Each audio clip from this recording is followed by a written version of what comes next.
set? All set to go?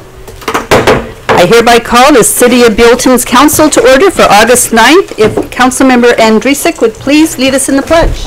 Yes, ma'am. Please put your hand over your heart and repeat with me. I pledge allegiance to the flag of the United States of America and to the republic for which it stands, one nation, under God, indivisible, with liberty and justice for all. Thank you very much. Roll call, Linda. Councilmember Andrusik. Here. Councilmember Mercado. Here.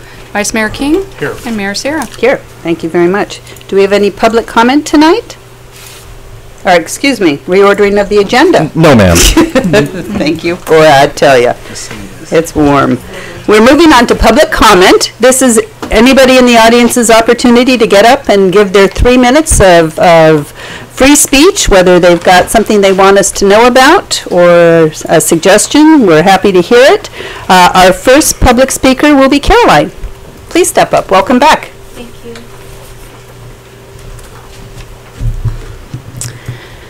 Members, is this working? Yeah, I think. Members of the Buellton City Council, thank you for allowing me to speak with you. I support President Trump because a central principle of his national security strategy is controlling our nation's borders. As voters, we cannot let the politics of this issue intimidate or stop us from an objective analysis of the need for border security and immigration law reform. Immigration law reform must include ending the diversity visa lottery, ending chain migration, and ending catch and release policy. These defective and harmful policies have resulted in a lot of problems for immigration enforcement, as well as turmoil and confusion at the border. And because these flawed policies have been left in place uncorrected for so many years, they are now much more difficult to resolve.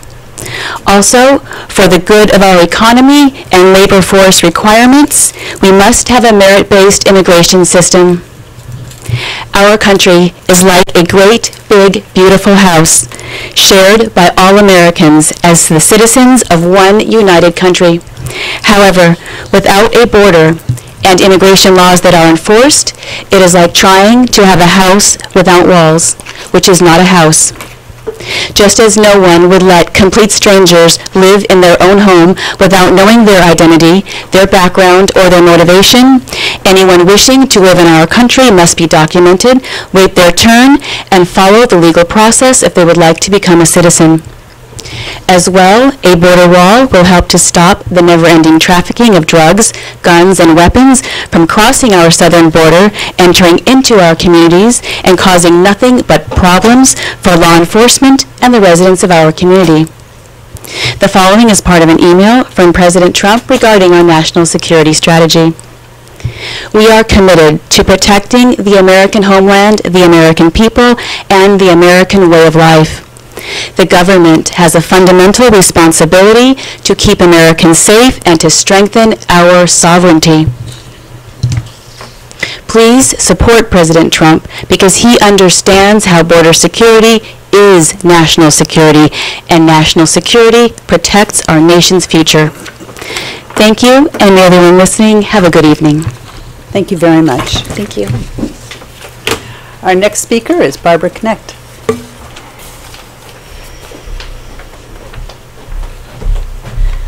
Good evening. Thank you all. I just heard some great news as I walked in that people are buying the Crab Feast tickets. And for those in the audience that don't know, Buellton Rec is celebrating its 10th year of being in operation.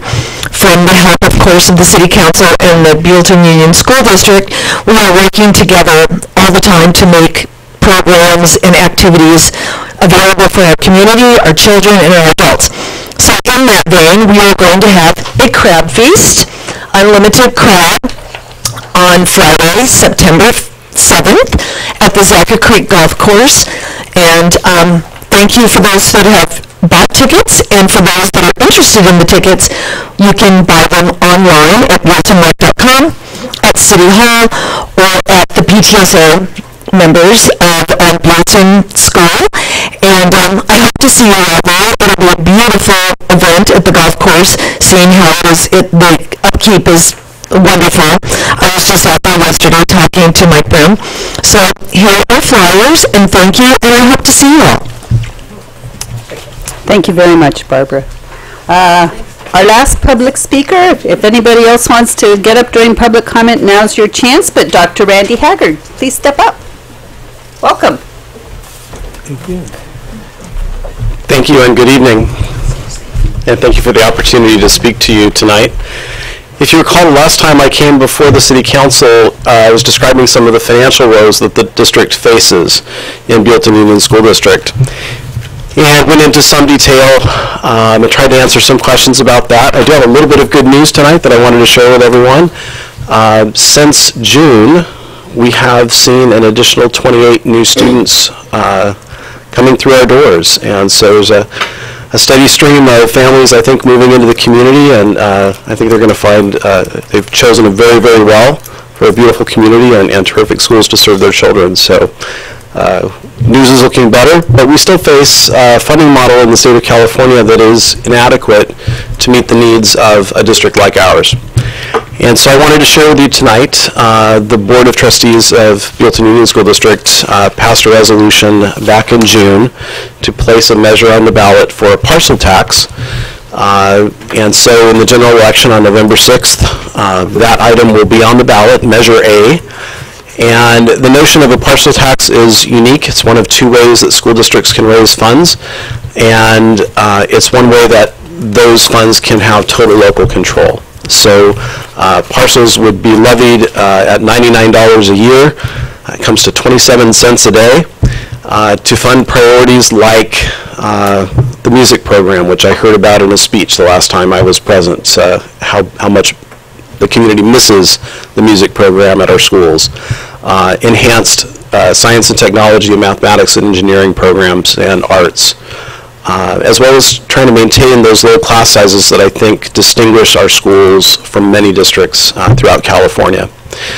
So I'm just here to share that with you. It's coming up on the ballot. I'm available to share the facts about Measure A.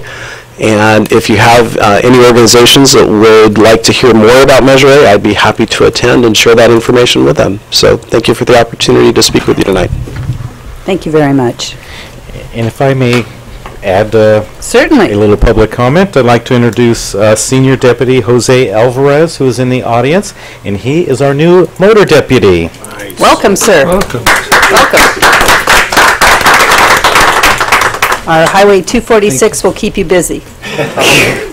Not to mention Second Avenue flags in Central. Second, Avenue of Flags, we've got a few streets. We've got a few streets. Alrighty, I am closing public comment. Public comment, you're going to fill out a slip afterwards. Okay. Thank you, Mayor Sierra. Peggy Brierton, Buellton. I'm out enjoying the evening in my garden, and this plane kept buzzing around, and I'm trying to figure out what the heck is it. And it's this plane, this kind of rather loud plane, carrying a trail that says something which I couldn't read after the third or fourth time. Chumash. And it's really annoying, and I just thought I'd bring it up in public comment because I don't think that's community friendly, and I just thought if you had any information, if that's something that we could maybe not have, would be great. I did only notice it once. I have the date. I tried to take a picture of it the third or fourth time around, and I have the date on that if you'd like, but that was it. Interesting. Thank you. Yeah. Can I comment on that as a pilot since 1989? Peggy? Yes. If he is within FAA compliance, there is absolutely zero we can do about it. Okay. If he is under federal regulations, there's nothing the city can do about it, county or state. Okay. Even though it's If advertising? you want to type call of it thing? Chumash and complain to them, you can do that. But the city has no jurisdiction over federal airways. And I would concur with that. And it occurred Saturday. I actually saw it. I was at PCPA. As long as it's 1,000 feet over congested area. Oh, no. Absolutely. Oh, boy. So we're going to have more. Okay. Thank you. Now, if you could get a violation of being less than 1,000 feet, then you could get them on the FAA. I think that's somebody else's job. I Okay. for my plate. Thank you. Thank you, Peggy. All righty, no other speakers, then I'm closing public comment. We're moving on to the consent calendar. We have 3 items. The minutes of July 26, 2018 City Council meeting, list of claims to be approved and ratified for payment to date for fiscal year 2018-19, and the reduction of bond for Hampton Inn at 600 McMurray Road. Gentlemen, any questions? Seeing none, I'd move to approve consent calendar 1, 2, and 3. Second. Linda? Councilmember Mercado. Aye. Vice Mayor King. Aye. Councilmember Andrusik. Aye. And Mayor Sarah. Aye, thank you. Okay, any presentations tonight? No, ma'am. Any public hearings tonight? No, ma'am. Councilmember comments/items. Vice Mayor King, any comments or items? No, ma'am. What, except the fact that we didn't talk about the barbecue yet. That would be the barbecue was time. great. Ed, Holly, and I were at the. You were there. No, you were not. He was busy. At the Buellton Barbecue, it was a great turnout. Everybody that volunteered was working real hard, throwing out sandwiches and the condiments and whatever else, and it was a great event. And I think everybody had a really good time. Had a band there that was a little bit 70s rock. But it was a good band. I mean, it was a good band. I just thought, yes. I had no trouble. Yeah, I didn't have a problem with it. And there was It a sheriff's deputy in the band. Yeah, there was. Well, then it had to be Yeah, okay. there you go. But they rocked it. Okay.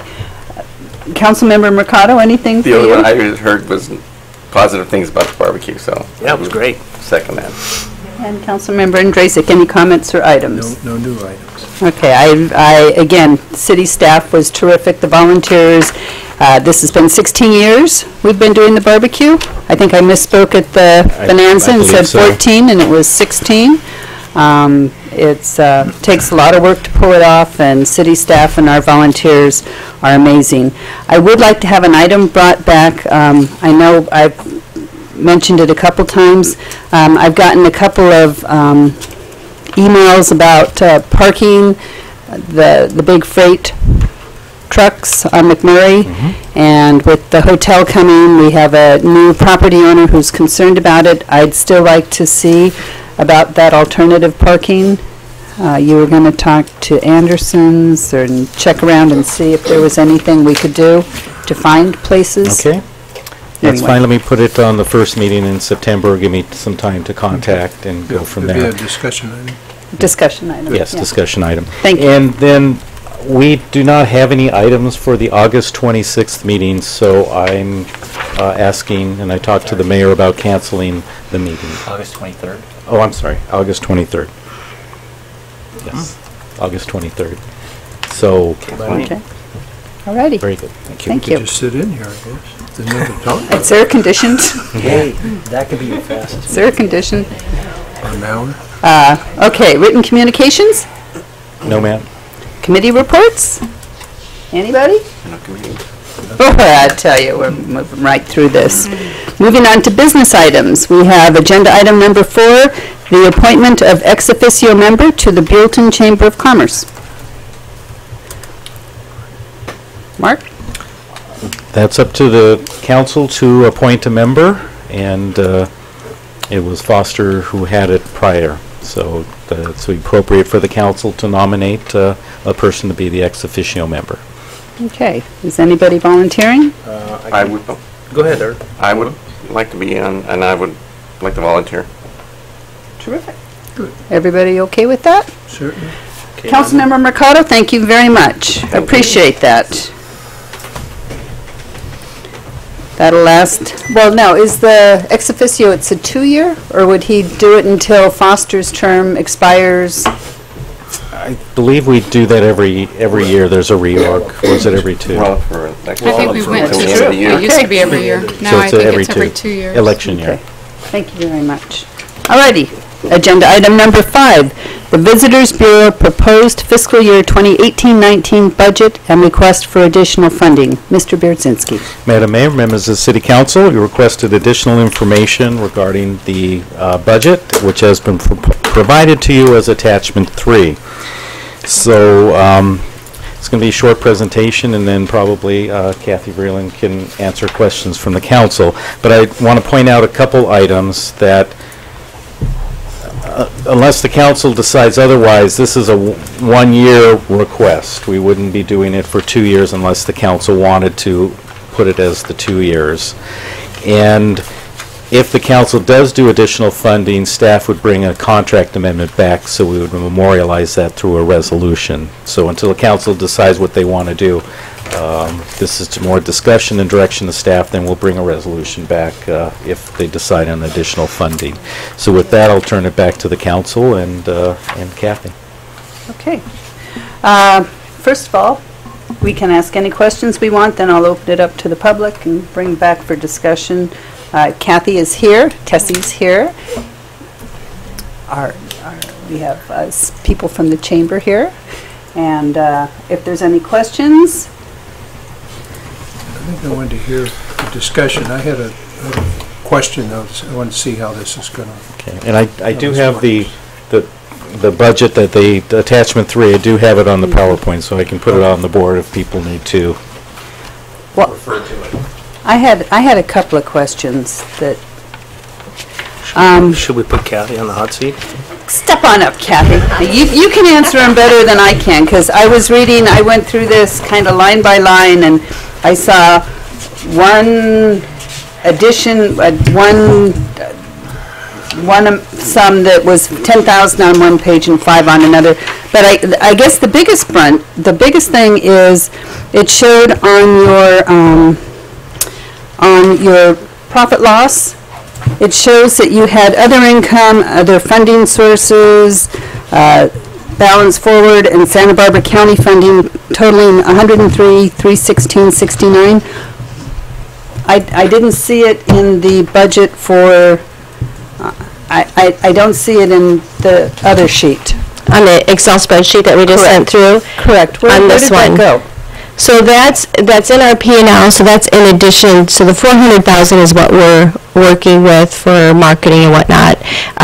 The other portion, so we don't include the county funding in that, we do marketing with that money, but that's not included, just to keep it separate from where the 400 is coming from the city and what we're doing with that. Right. The other pieces of carryover were to continue, like I said before, the motion loft that we're doing, any other banner systems and things that we've had ongoing and been carried over.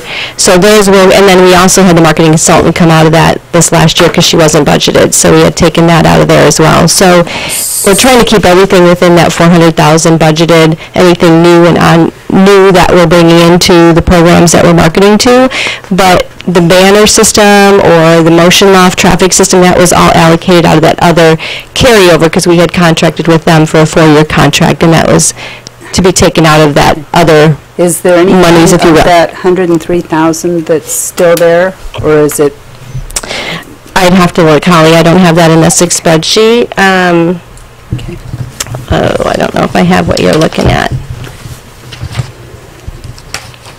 And I could definitely look that up. I know we do have some carryover again because we've been using it for those, what do I want to, like motion lock, just programs that we had already committed to, if you will. The banners for the pole banners on the avenue, that will come out of there most likely when we change those up. So those are things that have been ongoing. Okay. So once that's gone, it's gone. That carryover, we're trying to just work with the budget that we're receiving, knowing that that money's not going to be there forever once we use it for these other programs that we have going. So there is some money left. There is some there that, yeah, that's been allocated towards, like I say, motion loft or the banner system. Oh, and I don't have this sheet. Okay. Yeah, when you went into the Excel, it just kind of disappeared. And I know I went through it, and I know I had to have missed it, but I couldn't find it anywhere on here. I'm trying to find what you're looking at.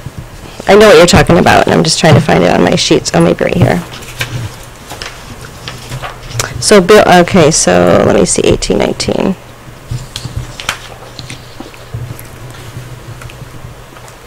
Okay, so, yeah, and I don't know if it's 100. We have shown, let me see, if it says 103. This was back on July 12th, so it should be relatively current.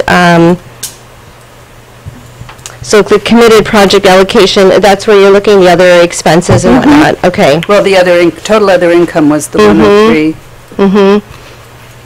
Right, so. Okay, so you're saying that the expenses wipe out the other income then? On the profit Some of them will. I mean, this is an ongoing, like I say, Motion Life was a 4-year contract. So we continue to take it out of here, but we still have a couple years left of it. So this is going to hold over for another year. I mean, this might not all wipe away this year, but we're trying to use it for those allocated projects that we had committed to. Okay. So, Thank you. and the Santa Barbara County funding, I have to use that each year, so I just keep that separate from the 400 that we're getting allocated from the city, so we can keep it clear, but there are expenses coming out of that as well, as the, in the other income, if that makes sense. Okay. Right, so like when we do the county funding project, that's usually an ad or a marketing, something that we do. We have to show proof of what we've done with that funding, and so and then we have to report back to the county with all of those pieces and the copy of the ad and what it was and what it cost us. So that will come out of there. So again, that 103 probably won't get wiped out in 1 year's time because we have Motion Law for a couple more years on the books. The billboard, if we continue to do the lighting on the billboards, that was something we had committed in that piece of the budget as well. So some of those things, I can't give you a specific dollar amount on it, but we're trying to keep it separate so you can see that. Okay. What the city's allocated with the new contract amount of 400 and what was left to work with. Thank you. Yep.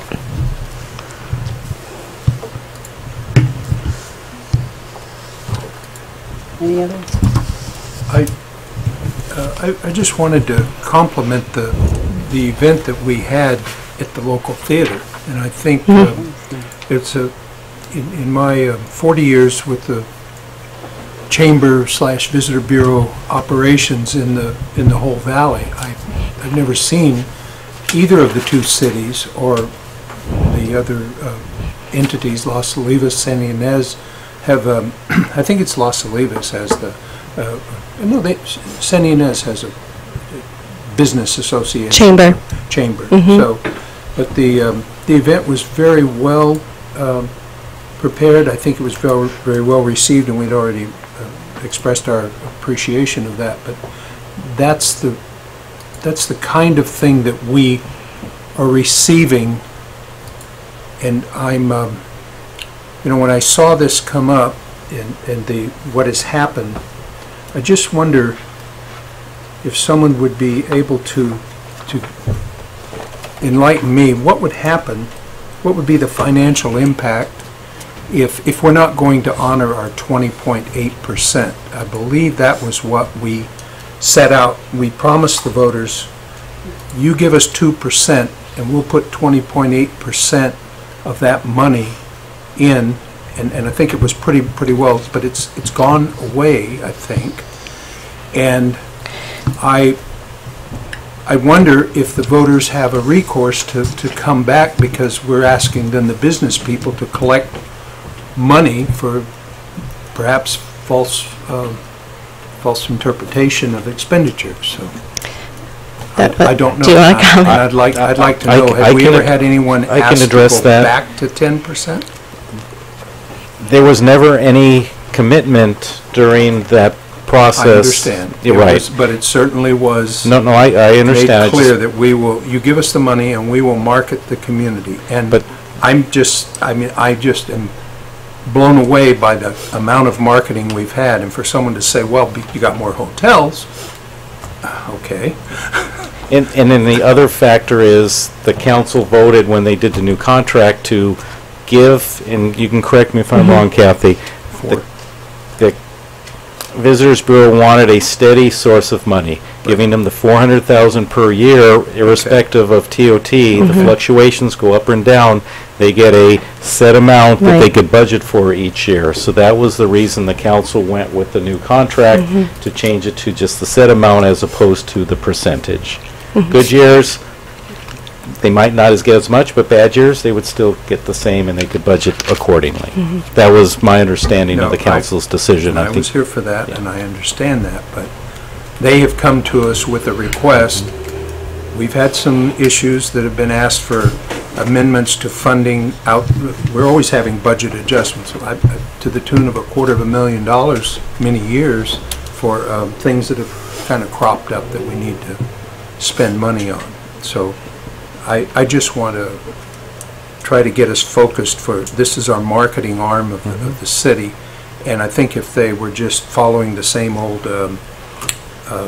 template, we'd probably say, well, okay, maybe it's time to look at a new paradigm. But I for one, and I haven't found anyone in the community. We have some people that don't care for the Visitors Bureau, so we're never going to please them. But as supporters of that entity, I would just ask that we keep that in mind. Okay. Any questions for Kathy? Well, Oh, yeah, absolutely. Sorry, Kathy. That's okay. And I would do the same thing to our staff, so don't feel that you're being slighted. 'cause No I know what worries. you guys are doing. On your budget here, that some things that stuck out really kind of was glaring. And I'm glad that you broke it down like this because I was able to take a look at it and see what's over and under. Right. And this is rounded out. Trust me, this is not to the penny. On the plus side, on your budgeting, you were about 15,000 under budget on some items. So if you go through the line by line, you add them up, which ones you didn't use as much as what you budgeted for. Right. But the things that came kind of a big shocker to me is on number 5306 under web, there was a $17,000 over budget on that one. Let me find you here, Dave. This is web. Sorry. It's the number 5306. I've got a hard copy here, so I 5360? don't know what it is on there. 5360. Yeah, 5360. If I misspoke, I'm sorry. So that was about $17,000 over budget on that one. For last year, and that's because we went in to develop the new website. Right. And added the new tools, the U-Trip, and the CrowdRift tools. So that all went into our web expenses. Right. Thank you. Down at the bottom there, 5380 and e-marketing. That one was almost $9,000. That wasn't budgeted for at all, and that was about $9,000 over. And this, I don't have the breakdown in front of me. 5380. Yep, That was for your e-marketing. There was no budget for that at all, and that was like almost $10,000. Right.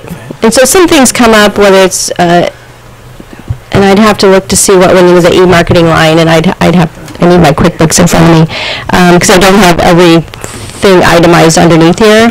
But e-marketing, I know we have a breakdown for social media, and I want to say that might have been, I don't know if it was a social media gal we had working with us before we went over to the program that we have now, or the person we have now doing it. And I'd have to Dave, I don't know, I'd have to look at that line item in my QuickBooks, but it all deals with mainly social media or tools Right. that we're using for that. The other one the other couple that stuck out is on the next page here, if you have a hard copy, is 5380, and this is under the same number, but it just says e-marketing, and that said e-marketing other. And this one was budgeted for 40,000, it was 47,000, so that one went 7,000 over. It's the next one down from that. The total, you're looking at the total line? Mm-hmm. Yeah, down at the bottom. So that was like 7,000. And then you go down to advertising total. Mm-hmm. That was like $23,000 over budget. Right, right. So, and then here's the other one, promo advertising. That one was $24,000 over budget. See what it says down here at the bottom? 5775. You That's a budgeted for 228,000, and that was you spent 250. That was for the whole total of all of the advertising, so that was the total of all of the advertising. All these, okay, because it doesn't, okay, gotcha. But and that's part of the reason too we're coming to ask for more funding, because, I mean, we had some of that carryover monies, and I mean, that's helping us carry along, so it does show over budget. We did have some of the carryover that was able to help with these expenses and this overage. That's not going to be there forever, and that's what we understand, and that's why when we need to market in these areas, and we're really diving into the whole digital realm now and putting it into our website and the tools that we need to do that, and also with PR and marketing, I mean, bringing on those new elements to our marketing team. And that's where, I mean, we were a staff of 2, and we still are that staff, but we're using these outside sources for the PR marketing firms that we're working with, so that all increases as well. But it just raises all of our voice, if you will, or our exposure a whole new level too. So so that's, I mean, we've been able to cover that with that carryovers monies that we've had, but you can't keep running in that way. But we know we're kind of working bare bones with what we have and what we're asking for to just get us covered with what we want for those tools to keep it going. So I don't know if that helps explain. Yes, it does. And if you are going more and more towards the digital age, that brings up the point, can you start paring back on some of, like, print that collects dust on somebody's counter at their hotel? And we've cut way back on our print.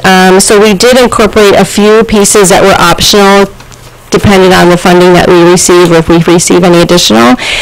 There's some important pieces that we would find useful, whether it be the Visit California Guide or the Westways promotion.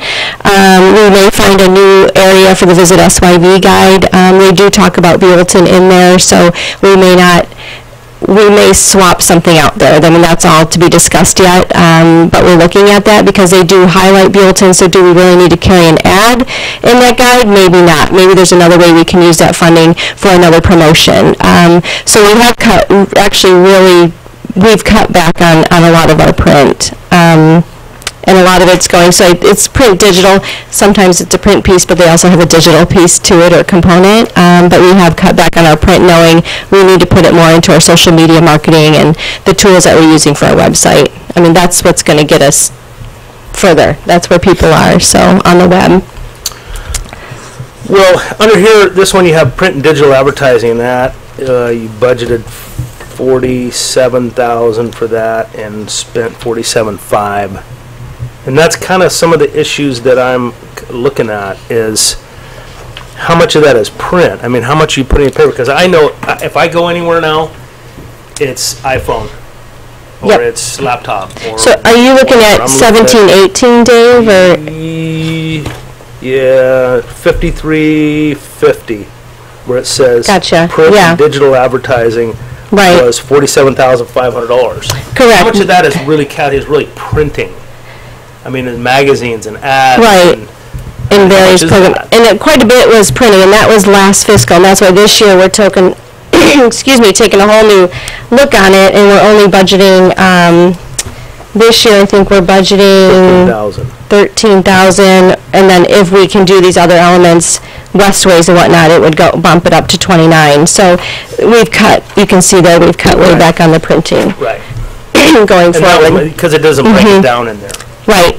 And what is printing, what is digital, et cetera, et cetera. So but we've cut way back on that. It's digital now. Yeah. And you still need to be, depending on it, sometimes it's hard to know the value of a print ad.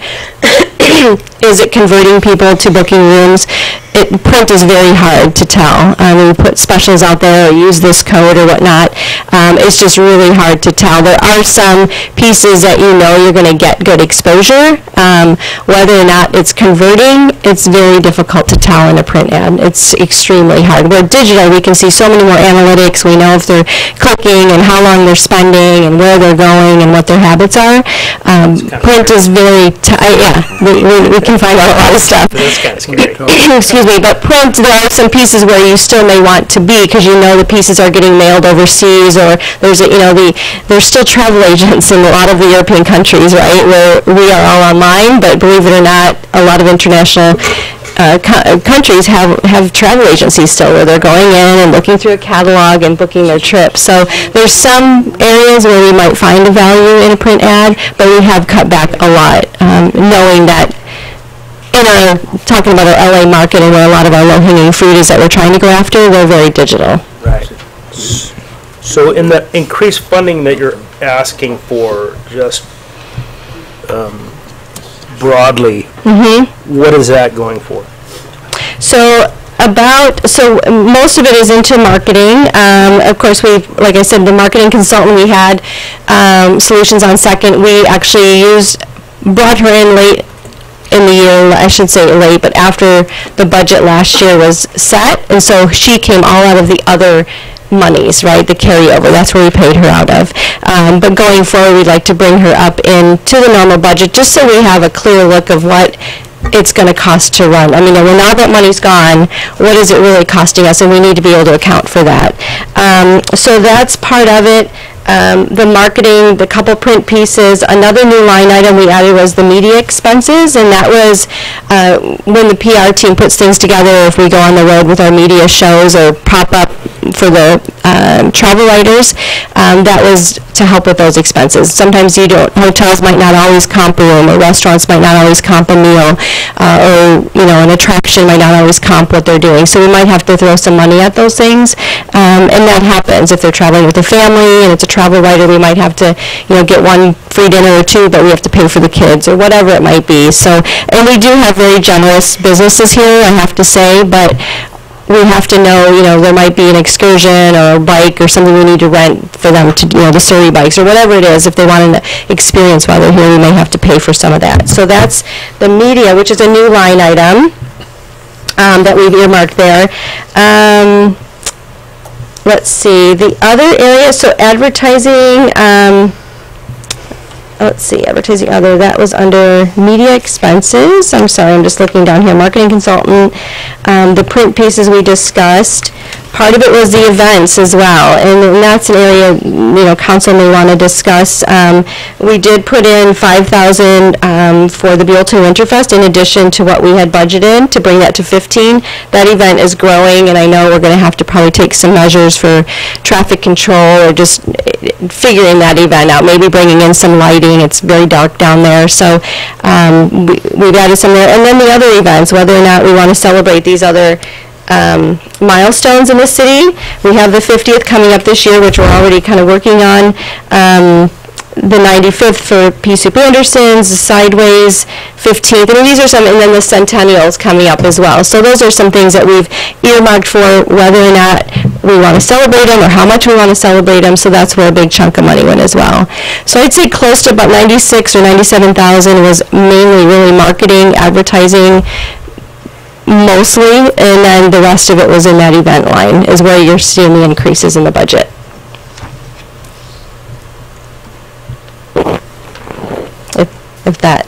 Does that answer your question, Dave? Yeah. Okay.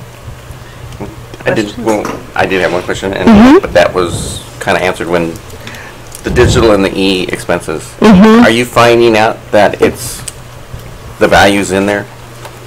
In the digital, absolutely.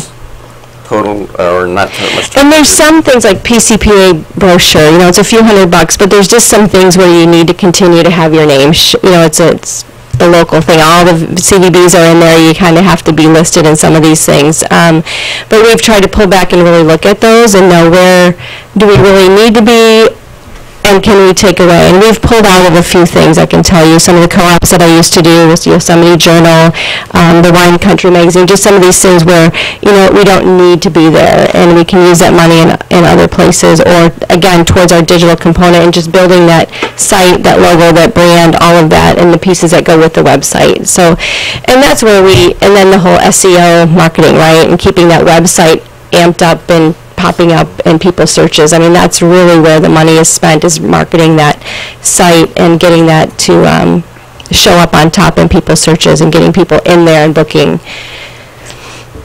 And that's where the analytics come in. Right. Yeah. Because I know you said Westways does it.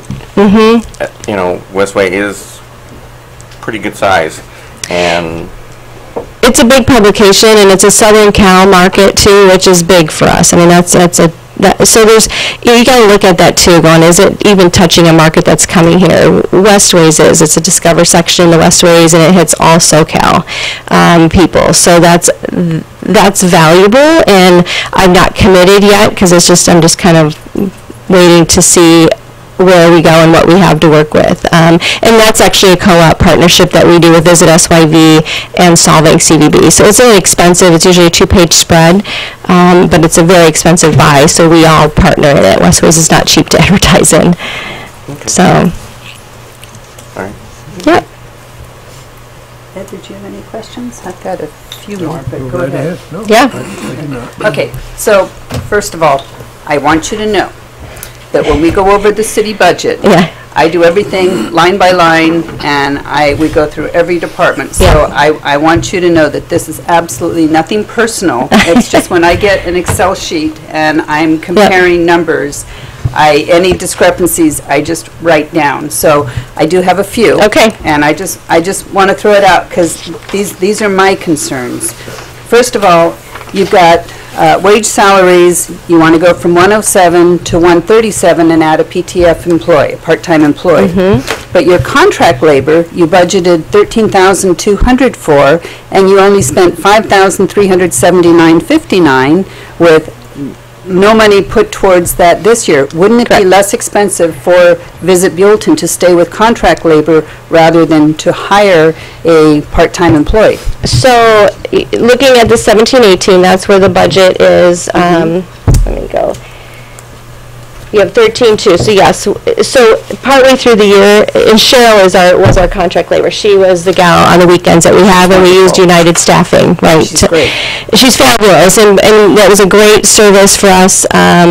United Staffing was great. For years we've been on it. However, to increase Cheryl's pay means to increase paying United Staffing so much as well. So for us, it made more financial sense to bring her onto our payroll than to keep going there, because we'll end up paying more than we would pay her what we do now. Does that make sense?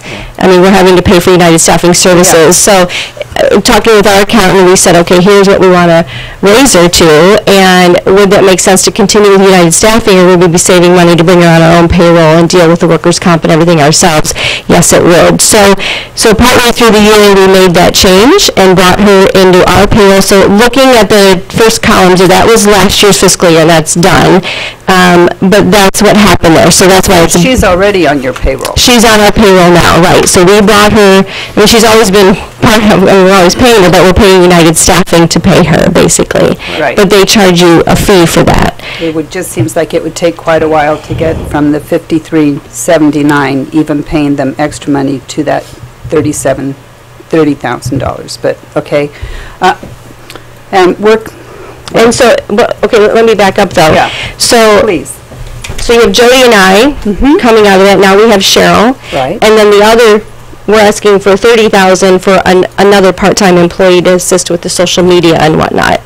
So that's four people on that payroll. That's not contract labor then. No. That's not contract No. labor. So that's why we didn't budget any contract. That was for the 3 of you.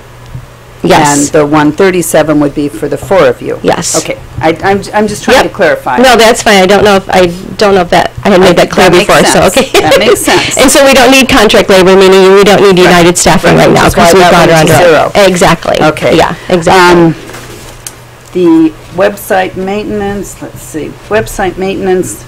Not that bad, but I'm just curious. You budgeted 500. You spent 692.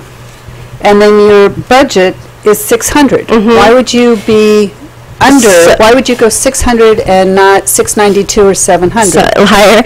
So depending on, hopefully we don't have any computer issues. This is if we have computer issues and we need the IT guy to come over. So I mean, you just never know. I could have raised it. I could have put another number in there, but hopefully we won't go over that, and hopefully the computers will be working. We won't need IT. But that was just See, my concern looking at the budget is that you start with one number and then you spend more, and then your next year's budget is less than you've spent. So what happens, I mean, when it goes higher too, then you're going to end up in the red again. That's my concern. Right. Well, that's same what we thing have with telephone, internet. You wouldn't think that would change much, but you budgeted $1,800. You spent $1,986.86. and then you're budgeting 1,800 again. Office equipment, you budgeted, and that's the other way, you budgeted 3,400, you only spent less than 3,000, and you still have 3,400 budgeted. Are you planning on purchasing more things this year? Well, To bring it, you never know if a computer dies or something happens. I mean, you just Okay. have to, Okay. for us, it's just, we want to make sure we're working with numbers that will accommodate that if we need, or if a computer dies, or we need to purchase something new.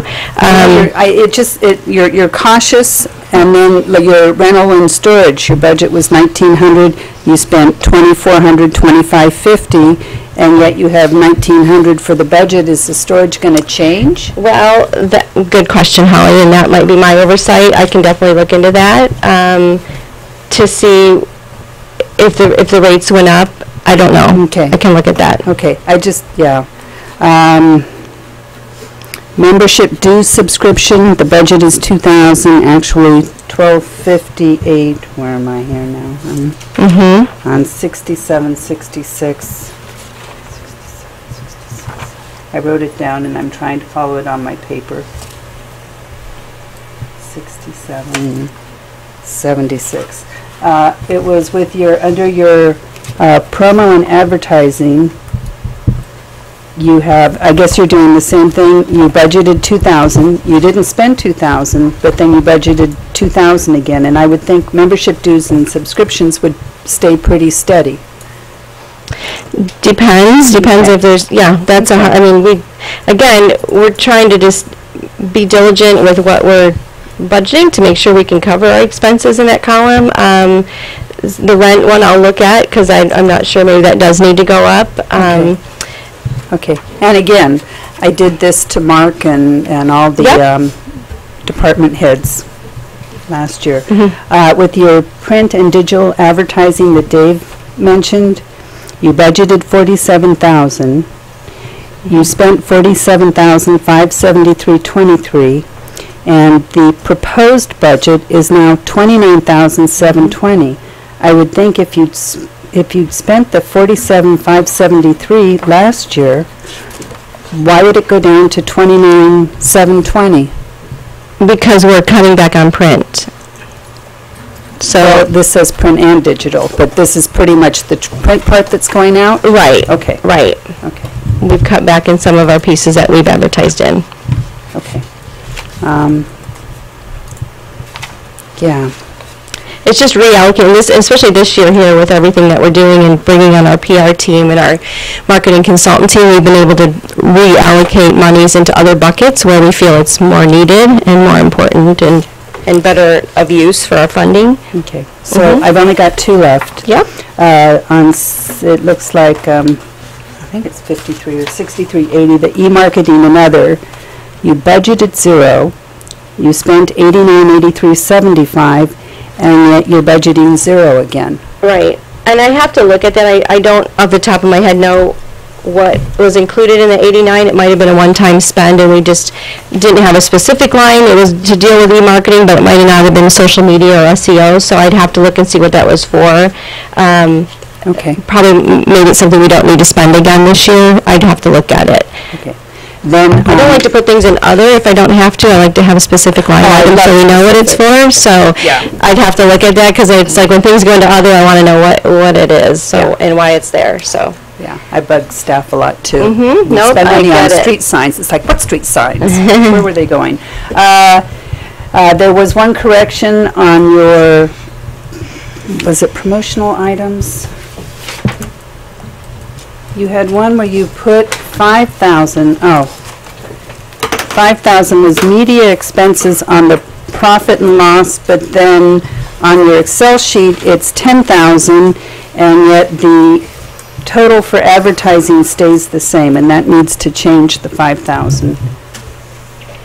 You've got a total budget on your profit loss of $235,840, and the media expense was 5,000 here, and it's 10,000 on here, and when I add it, it does come to the 840 instead of 235. I'm not sure where you're at, Holly. I'm sorry. Okay. I am And are you on 1819 or 1718 or? Well, your 1819 request. Total advertising? Yeah, the budget is, the request on here is 5,000. It's line item 5386. Okay, we have a 10,000 there? 5386. This one says 5 and this one says 10, but the totals are the same. And when I added them, there is a $5,000 difference. So that was, so I guess when you total all your numbers down at the bottom, instead of being 25,540 in the red, it would be 30,540 in the red. When you add everything, or your total expenses, it would be a $5,000 difference.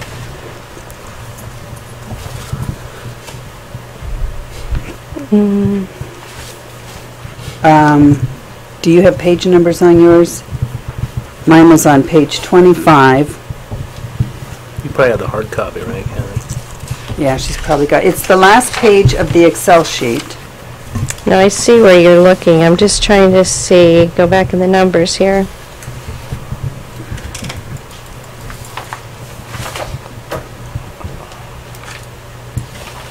And that was for advertising. Anyway, it's just a $5,000 boo-boo. I'll have to go back and look at it, Holly, because this was No, we're good. extracted from QuickBooks, but then if... Well, and usually I'm wrong, just but I trying went to back over compare it like here. 3 times because I just couldn't. I'll put a question mark by it on mine as well. So Thank you're looking you. at the media line Media item. expenses, And then the total, it's 5,000 on your profit loss sheet with your total as the 235,840. okay, I see where you're looking now, and I have 10,000 in there, but you're saying the amounts didn't change, so I'd have to look at that. Correct. Mm-hmm. Correct.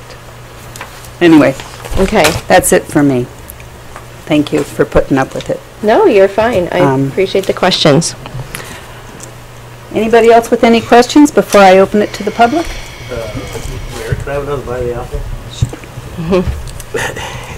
Here's what's going to be a hard sell, Kathy.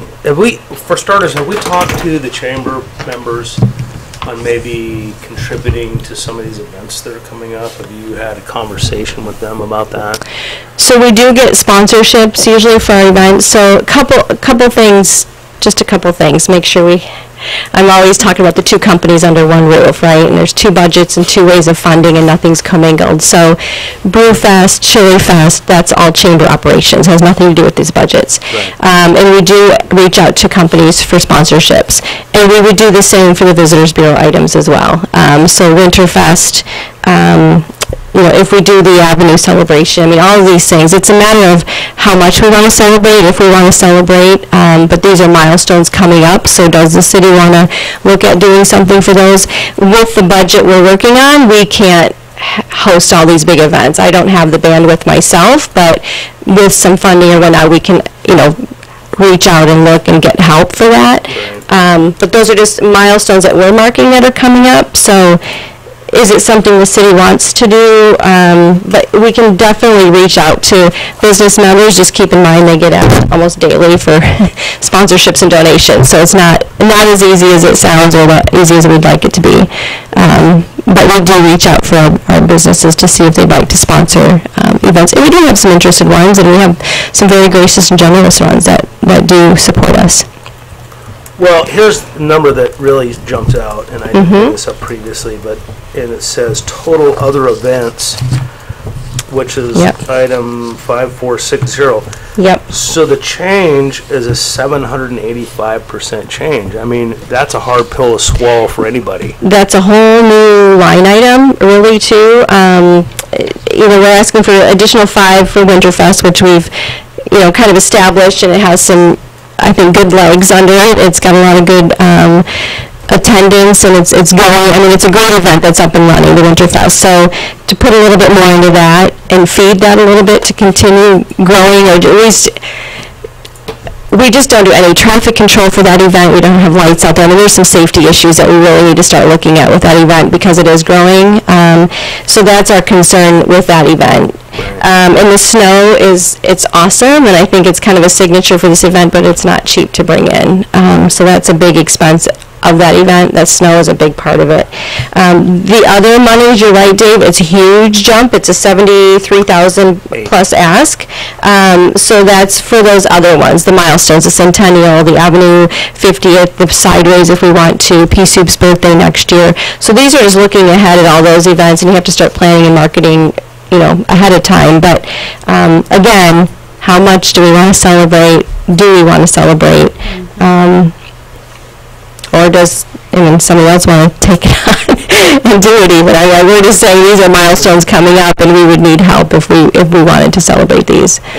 And I don't know, and the other one, the 45% increase on promo and advertising. I mean, that's... Which one is that, Dave? I'm sorry. For the whole line item? 557 for the total of a 45% increase. I mean, that's a bunch. Right, and that's where, the majority of our work needs to be spent, because we're here to market the city, so that's why that's where it's really sunk into, is all the marketing area. A huge part of the increase that we're asking for is all to do with the marketing of Buellton, so, and that's what we're, hopefully contracted to do, and you do a good job. You do a very good job. Yeah, you guys do a great thanks. job. Okay, any other questions from council? Okay, then I'm going to open this agenda item to the public, and we do have one speaker, Peggy Brierton. Let me get out of the way. Thank you very much, Kathy. Yep, thank you. Yep, you bet. Thank you, Kathy. Thank you. Good evening, Mayor Sierra and council members. Now I have even more questions, but the bottom line is the Visitors Bureau receives $400,000 a year for marketing, which is supposed to help so that they could budget without deficits, and they have a $25,000 plus deficit. The $60,245 unspent funds needs to be added to that $400,000 so that we can have an accurate. I understand keeping things separate, dealing with just the 400, but the fact is they do have another account with other unspent funds. And the questions that ended up, I was hoping could get a little bit more clarification on the balance forward on the profit and loss budget versus actual for July 7th is what I'm dealing with, and I think there's one in the packet with the same figures. That total was $103,000 with surplus funds. However, there's a committed project allocation that's $40,000, and the unspent funds is $60,000. I'm rounding everything off here. So, is it the motion loft coming from the committed funds, or is it coming from the balance forward? The banners, is that part of the committed project allocation? 4109 is the number line. So I'm still a little confused by that, and I think that we need a breakdown on that if we want a true picture of and scope of what's happening. If I'm remembering correctly, and I may be wrong about this, but last month when we talked about this, I believe Kathy had said that that's where the deficit was going to be covered, was from the overage, the carryover fund. So I just want, there needs to be more information. The thing is, they're asking, really, this comes to a 44% increase. $175,000 is a 44% increase in funding. And, these are public funds. We should all, the city and any of the contracted services of the city, these are public funds and monies. They need to balance. They need to budget. And there's a lot of great things that Kathy's been doing and the group's been doing, and I applaud them. But they somehow didn't stay within budget. Maybe they got too excited and hurried things along or whatever. I don't know what it was. But there's a lot of things here that, she mentions the SEO, which is line 5384, so it's extremely important to their marketing, okay? That's only 5,000 more. The 60 plus should be able to accommodate that. She talks about the Winterfest. That's only 5,000 more. I support both of those items, and yet the unspent funds, or maybe that's already part of the committed project allocation. I'm just not sure if they go over, does something go to that? So I'm just saying they have some money, and yes, it won't last forever, but there's been numerous years when they've had unspent funds. At one time, I believe it was close to $150,000. One year it was $50,000. This last year it's $60,000. So they have had unspent funds. Part of the reason for that was due to the fact that they were not given a total, a base number to work with in budget. They have, and now they're at a deficit. So I truly believe that,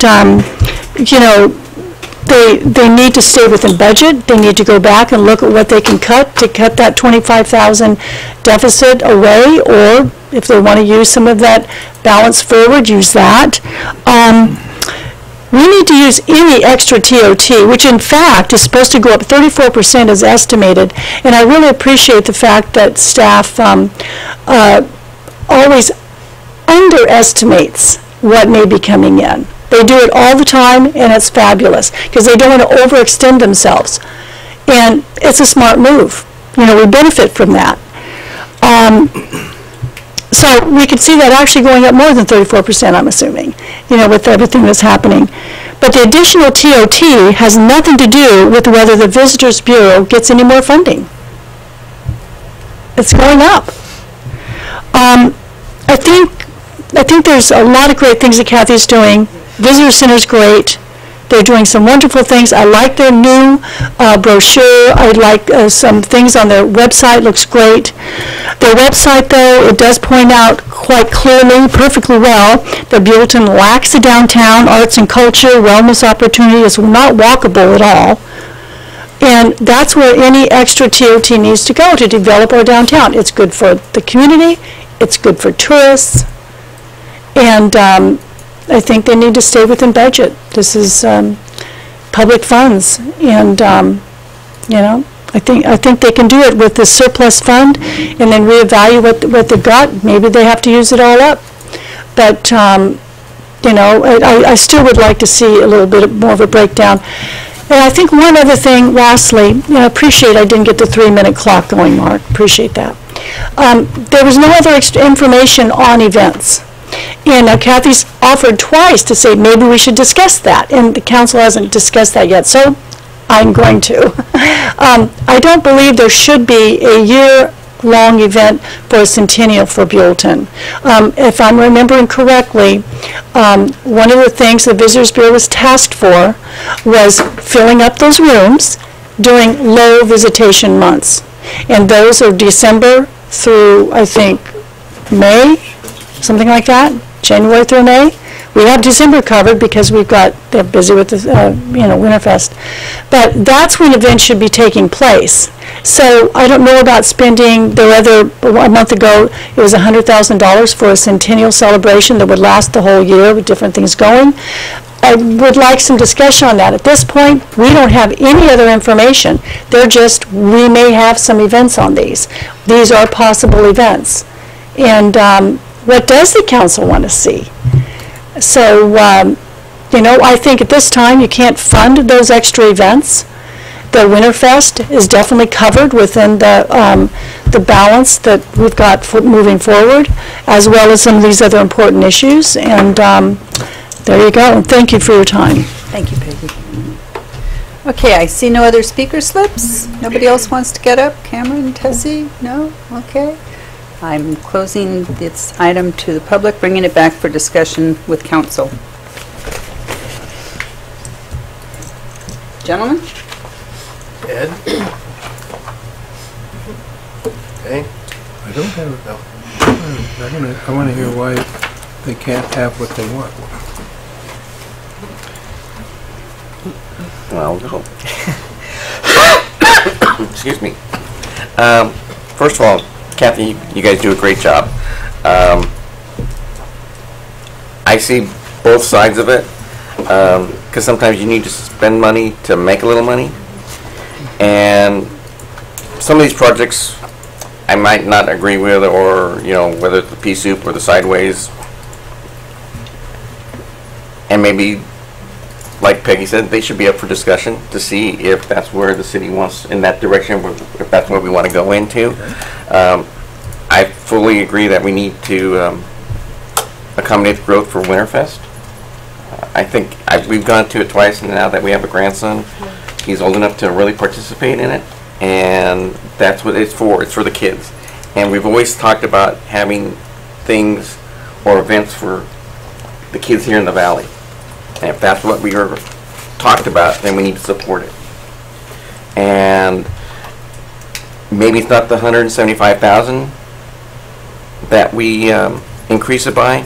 Maybe with further discussion, we come up with a number that's palatable for everybody. Maybe $75,000 or even $100,000, but maybe not the whole thing. Like I said, some of those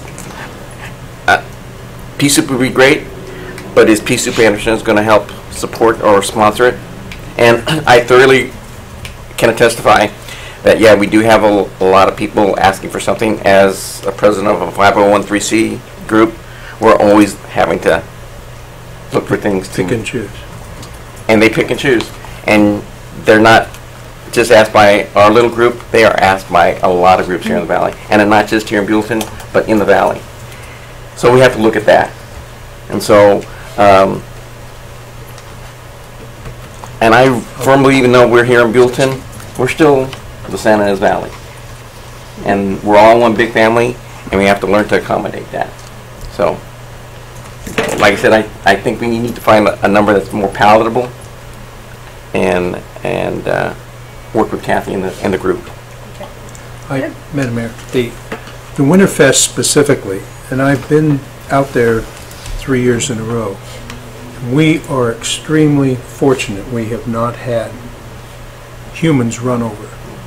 We have no business having those cars on that road. They're coming off the freeway. They're not directed out. We have had snowball incidents, though. Oh. But yeah. Well, and that's another thing. The snowball, when and I've talked to the Visitors Bureau about it before. The tent is put up in a hurry, and there are steel stakes pounded into the ground, and children running all around them. What could possibly go wrong? A steel stake in a child's head, but moreover, the crossing. They're running, their parents are having a good time, and they're not in control of their children, and yet we have drivers, and some people really are just looking to get something from the markets or gas or check into their hotel, and they're pressing the accelerator unneeded. I think we need to have a definite presence. If we need to trim something, I don't think we need to trim something for the sake of the safety. I would like to see what is it going to be. It's a single event. I don't know what you had in mind for, how could we reassure ourselves the dangers. Peggy, have you seen the close calls? And I think, if we need to pick those things, we don't have a law enforcement out there. We have human beings asking other people to slow down, and we don't. When you invite automobiles on the streets, you're going to have, especially at night, and it's dark. So, I mean, if we're gonna pick over the requests, that one should not have any any modification, and I don't know how they came up with it, but I do know that the bulk of their operation is not paid staff. There's the people that are giving them the request to come to defend here at the council are business-minded people. So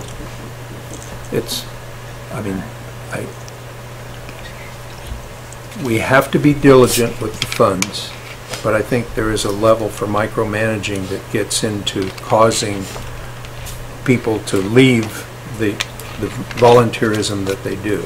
And so I'm curious, though. I'm trying to get a feel from council members, this $175,000 request. I guess what I'm trying to find, and I don't want it doesn't matter how the money comes. Staff doesn't care where their paychecks come from. They just want their paycheck. And to say, I would like to know, we should have a chart somewhere with all the mathematics systems we have. How have we done? What is TOT grown, and what has worked and what has not worked? And we're a visitors bureau by the city because the county finally decreed they were giving us, I think, $24,000 a year to operate tourism with, and they were taking the full bed tax and taking it south, and that's what people got fired up about. We should be able to control our destiny and spend the money that we generate. How much money are we generating? How much is coming in from the marketing concept? I really don't. I don't see those charts of what is TOT and what are we spending. I think we're spending less and less for more money, and that's just because we got more hotels. That's wonderful, but at some point there's going to have to be some major.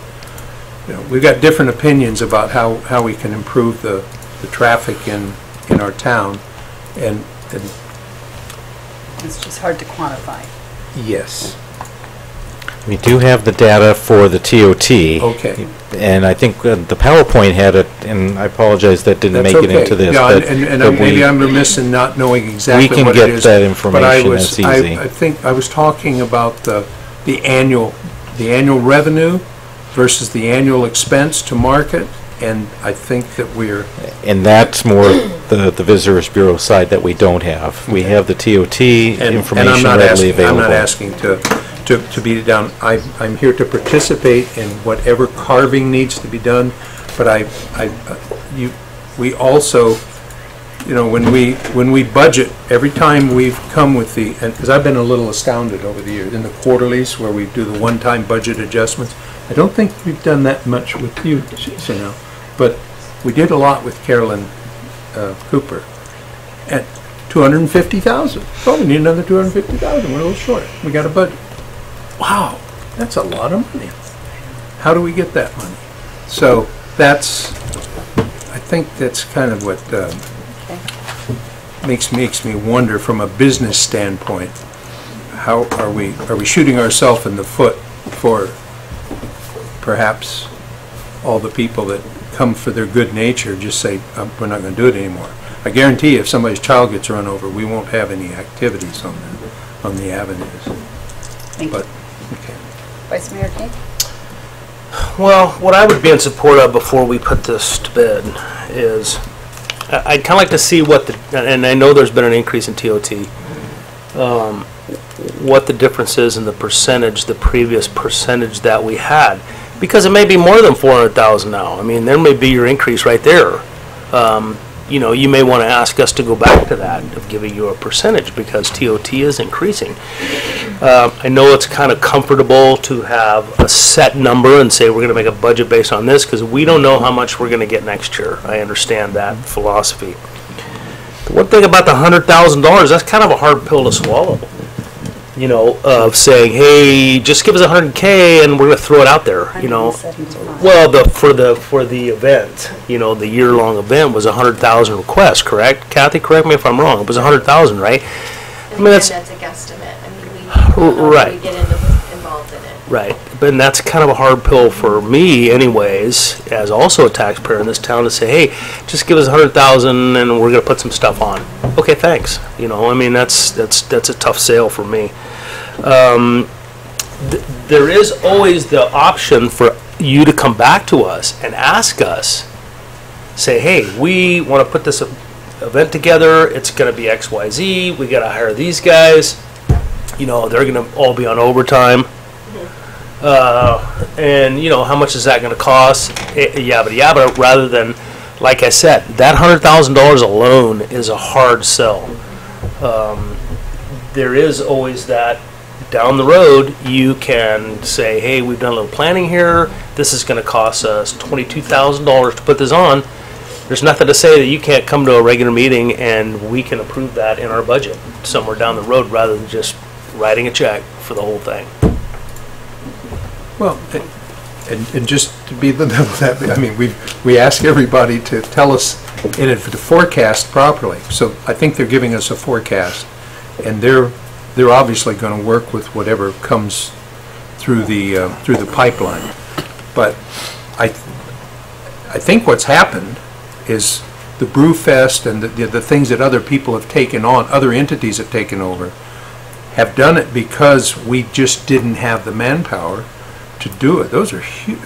I'm just they have a whole different budget system that we never get involved with haggling over. And I don't know if they're profitable or not, because it's none of our business. We're not doing we're not invested chamber, in it. yeah. They're using our town for their event, but they're not. Are we being compensated for what they do and go away? They've always cleaned up. I'm not aware of any negative activity. In restaurant, you get a lot of TOT from them. Right. And that's the whole idea of we pay for park usage. Right. Too. Yeah. And that's whether it's They're done by the trying to chamber, it's selling the city of Buellton. And we have, from personal experience, and that's where I go by, a number of friends who come up just for those things.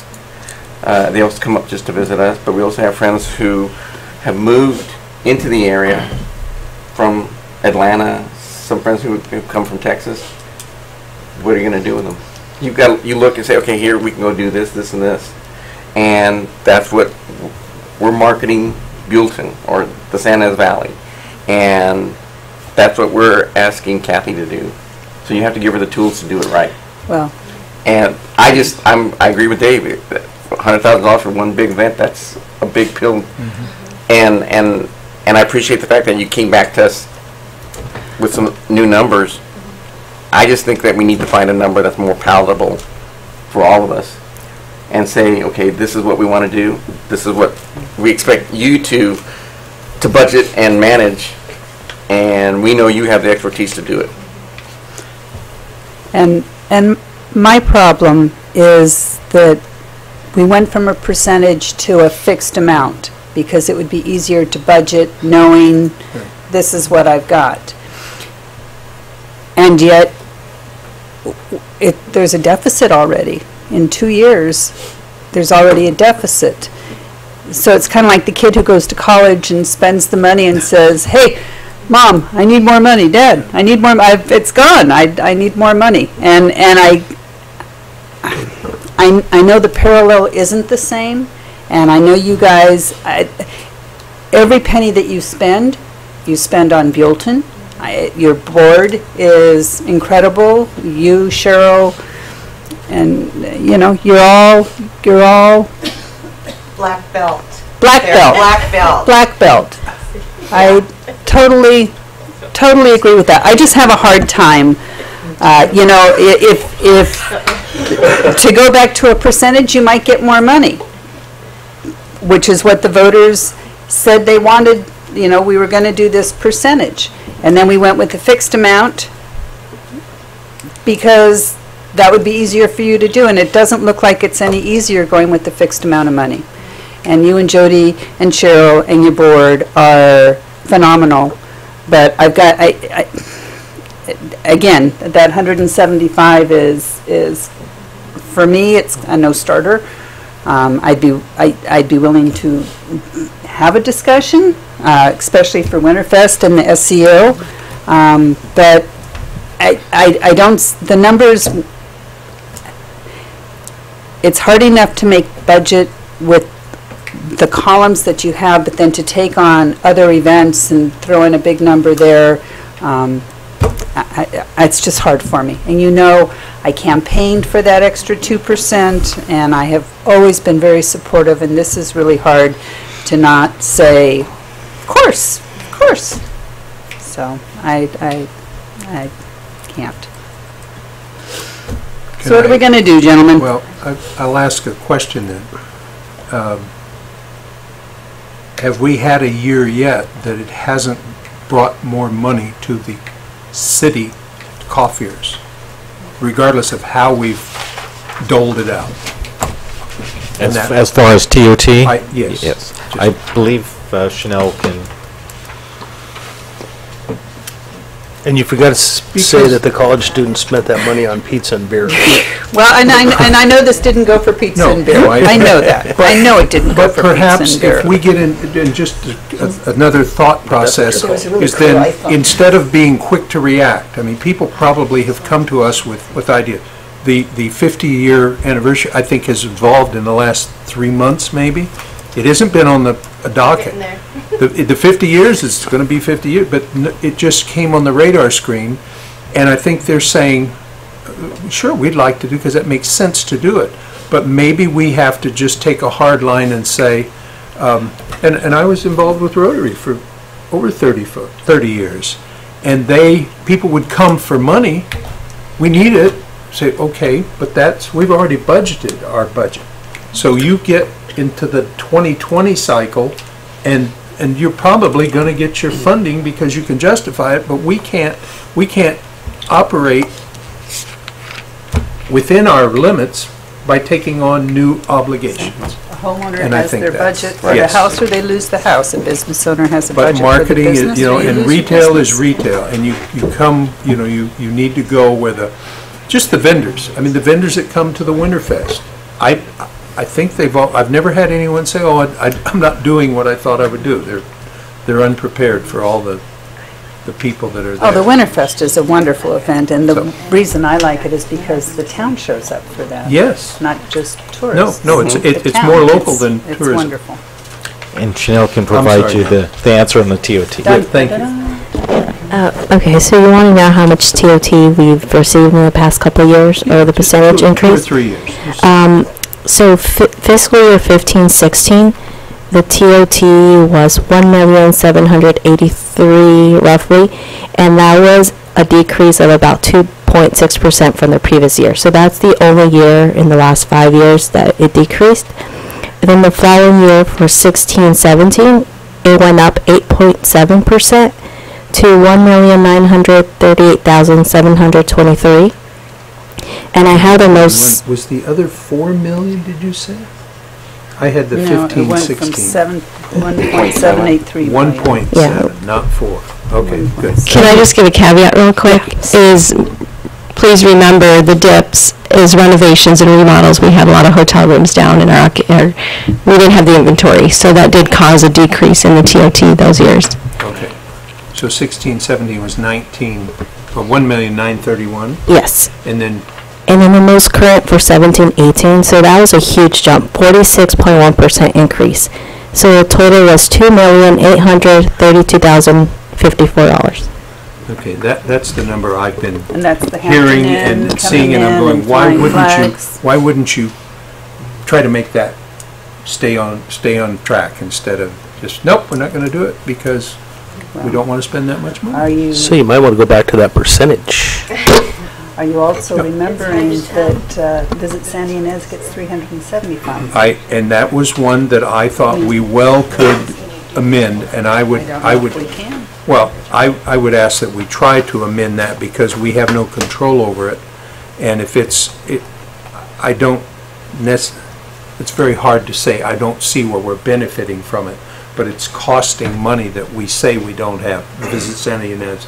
The city T-bid? Is it the T-bid? T-bid. City of Buellton is giving out over $750,000 in advertising. Yeah.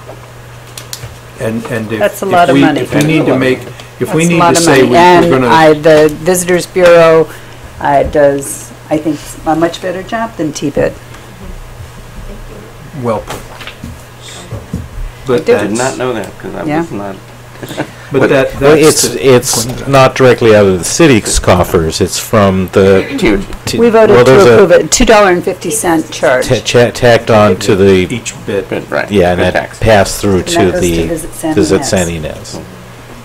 And I will say, Dave, when you said you might want to consider it, I honestly think that the fairest way is to establish a percent, and that's that. And if you fall short, you've got to cut, you've just got to put something off. You got to say, I'm sorry, we're not going to do it, which is a hard thing because you have to sign contracts for 2, 3, and 5 years to get the services.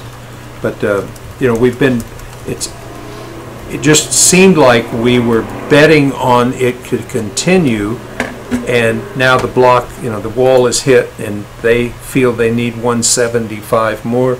I don't have a problem if we say that percent. I've been an advocate of the percent forever, that was the best Well, that's the motivation. reward. You the work best hard to get a motivation. percentage in, and you get paid for that percentage. And then there's But- no discrepancy, because if that money funnels out, I mean, I don't know that we're getting the value back for that money that's coming from Buellton's TOT that we pay out to the T-bit. And I'm glad Mike Hendricks isn't here to fight this. Or Shelby. Or Shelby. That T-bid is the Valley's advertisement, correct, Mark? That is correct. And it's 750,000? It's $250 a But room. what do we contribute in total? We don't contribute anything. But the TOT is a 250 per booking. No, the TOT is 375. 12%. That's what the city gets. Right, but there's like a T-bid, $2.50, which is separate from the That's TOT that T-bid. goes directly to Visit San Ynez. so we have control of that. No, we we have do voted not. to approve it. It was a countywide. They came and approached all of us Yes. and said they would advertise for our city. So Visit San Ynez is receiving, you probably know better than I do, approximately 375? From the city of Buellton, I'm sorry, I'm not sure what their allocation from the city of Buellton is, but I know us and Solving are their top contributors. I think overall their budget's probably close to 900,000. And all the hoteliers have voted to participate in this Right. program, Gotcha. including the Right. Buellton one. That's not a city thing. The hotels, no, they put an assessment on themselves. Yeah, I thought it And was the city has to act as a And we collection and agreed- pass We through. agreed that they could do that, so the Okay, Visit, T-bid is getting approximately 375. okay, crystal clear.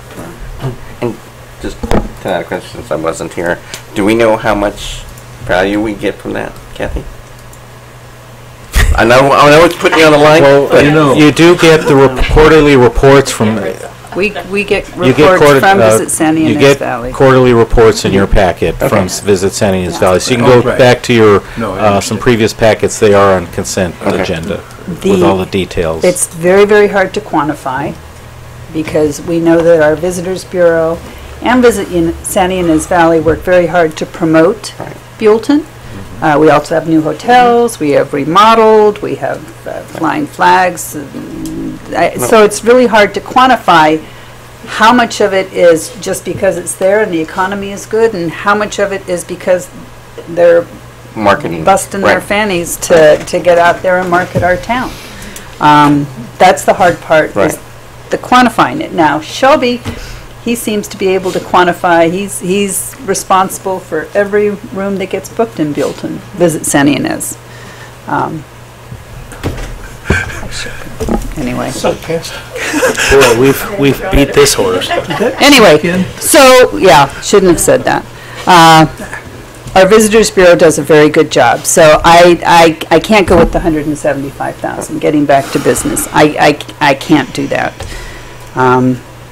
We can go back to a percentage, perhaps, where as TOT goes up, that you receive more, but then planning is questionable again. Or we come up with a number. If you guys want to come up with a number, we say no. I do think that the Winterfest and the SEO are very, very important, but that's 10,000. And all it is making the community happy, which he's brought people here because they're Well, happy. I had mayor hours yesterday, and I had a resident come in who had read the article in the paper and was very upset. She said, you know, we need interactive, adapted recreation, Special Olympics, that money, if you spent some of that money on, Oh, very good. Thank you, Mark. I found it so you can see the Very good. TOT versus what the Visitors good. Bureau has received. Yeah. Well, Mark, what was the percentage, excuse me, Mayor? What was the percentage that we were allocating on this? I believe it's 20.83. Yeah, that's Is that correct. what it was? Yes. With the mathematical equations, the 2% increase in the percentage of that came out to 20.83. I would be in favor of kicking this can down the road and get some numbers. I agree. Like I said, we need to find a number that's more palatable. That's a big bullet to bite. I mean, And say, here's 175,000, go spend it. and possibly going back to the percentage, Art, is that? Yeah. Well, it If is that 20, helps. what As you is can see, 2.9 is gonna be- 20.83 of this 2,832,054? I estimated about 580,000. There you go. I want to make sure that this TOT is also supposed to take care of the city of Buellton. It's supposed to make sure that we keep our streets clean Yeah, and everything street looking sweep, nice yes. for our tourists. And a big chunk of that should be going into Avenue of Flags. I mean, how do we turn it into a nice downtown if we don't put the money into it? I totally agree. You know? I think it's 437,000. Anyway. 2832 What's times 20.89 times $2.9 million? 20.83. Or, Yeah, 20 would I be got- 56. I got 583,240. 500 and something, right about 565. I would like, our Visitors Bureau does a great job, but that money, I mean, our city is doing well and we should be putting a lot of it back into our city. Yeah. What number did you have in your crystal ball? Do you have a number? It wasn't a very good number. Well, Winterfest what and SCO, I'm looking at about 10, 15,000. Over the 4 to make it 4, 10, 4, Yeah. 15. yeah, she's right. 415? That's what I'm looking at. But Yeah, that's right, Kevin. What, 430 It's or 5? 580.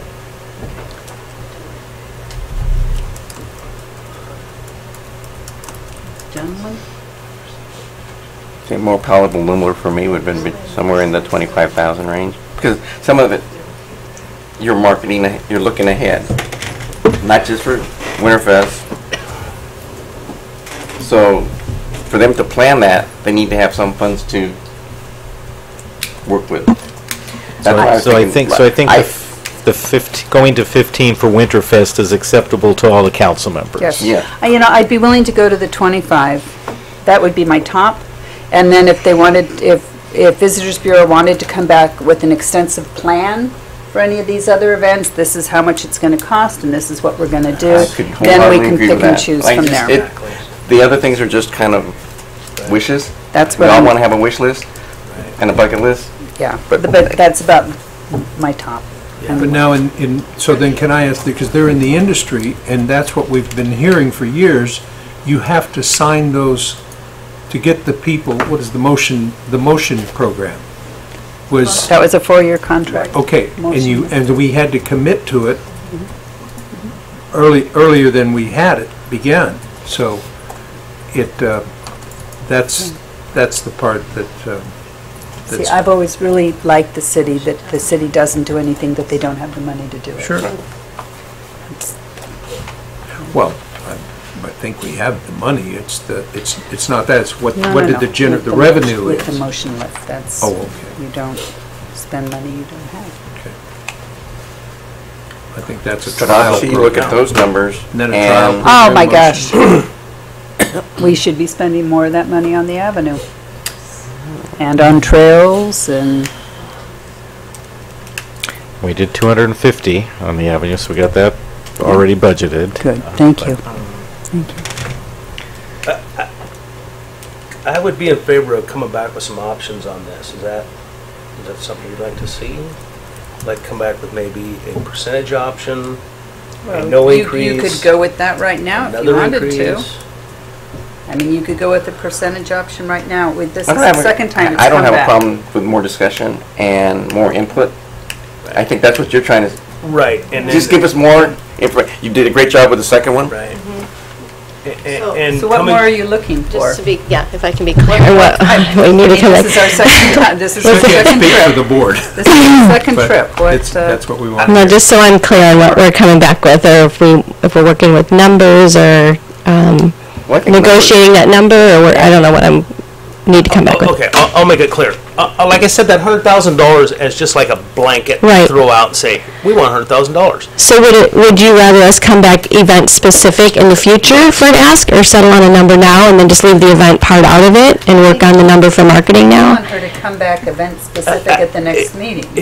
Yes, event And I don't think they specific. can Because do I know that. that's Okay. going to be I don't know if we difficult. can do you're that. gonna Meetings say away XYZ. because the next meeting has been And may, called on.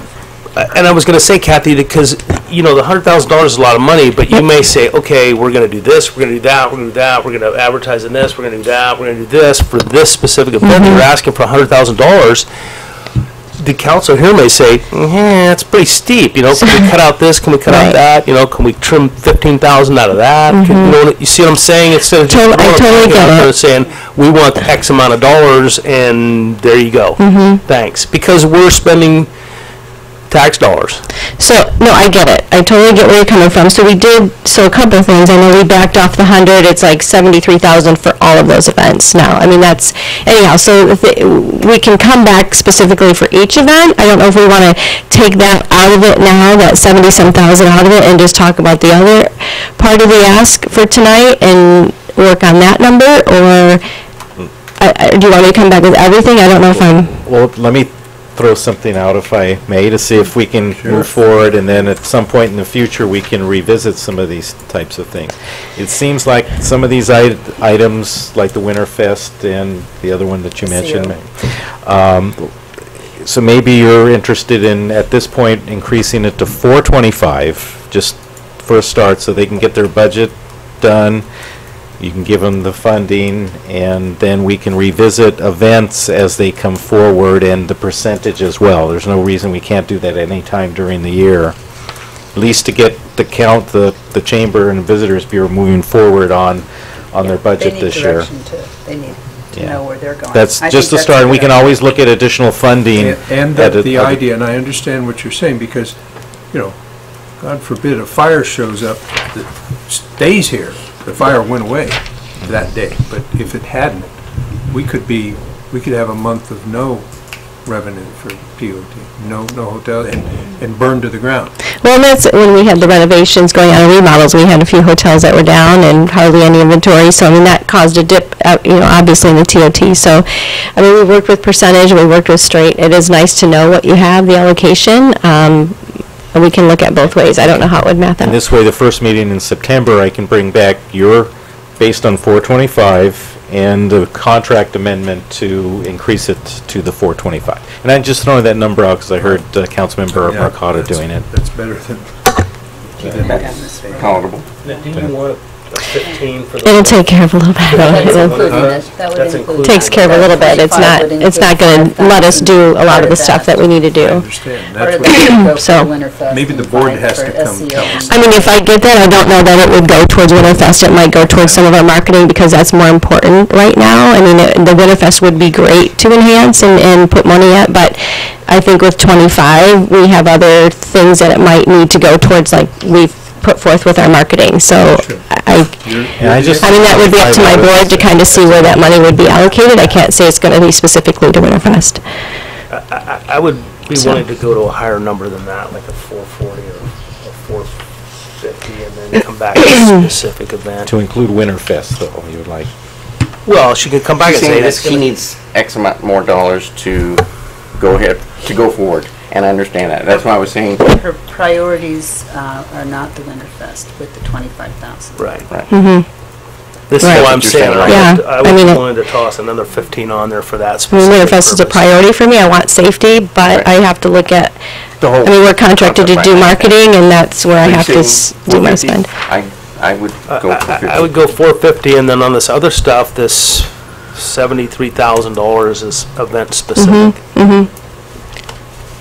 I can understand that, the events. I mean,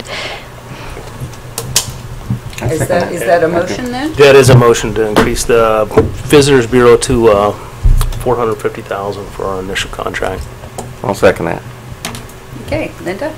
Okay, Vice Mayor King, Aye. Councilmember Mercado, Aye. Councilmember Andrusik, Aye. and Mayor Sierra. No. can I just ask, I'm sorry, so is that to finish out this fiscal year, or will that continue into our next fiscal year? So just so we know when we're doing programs, if it's a one-time thing or to Mark carry on? Came up with the September date.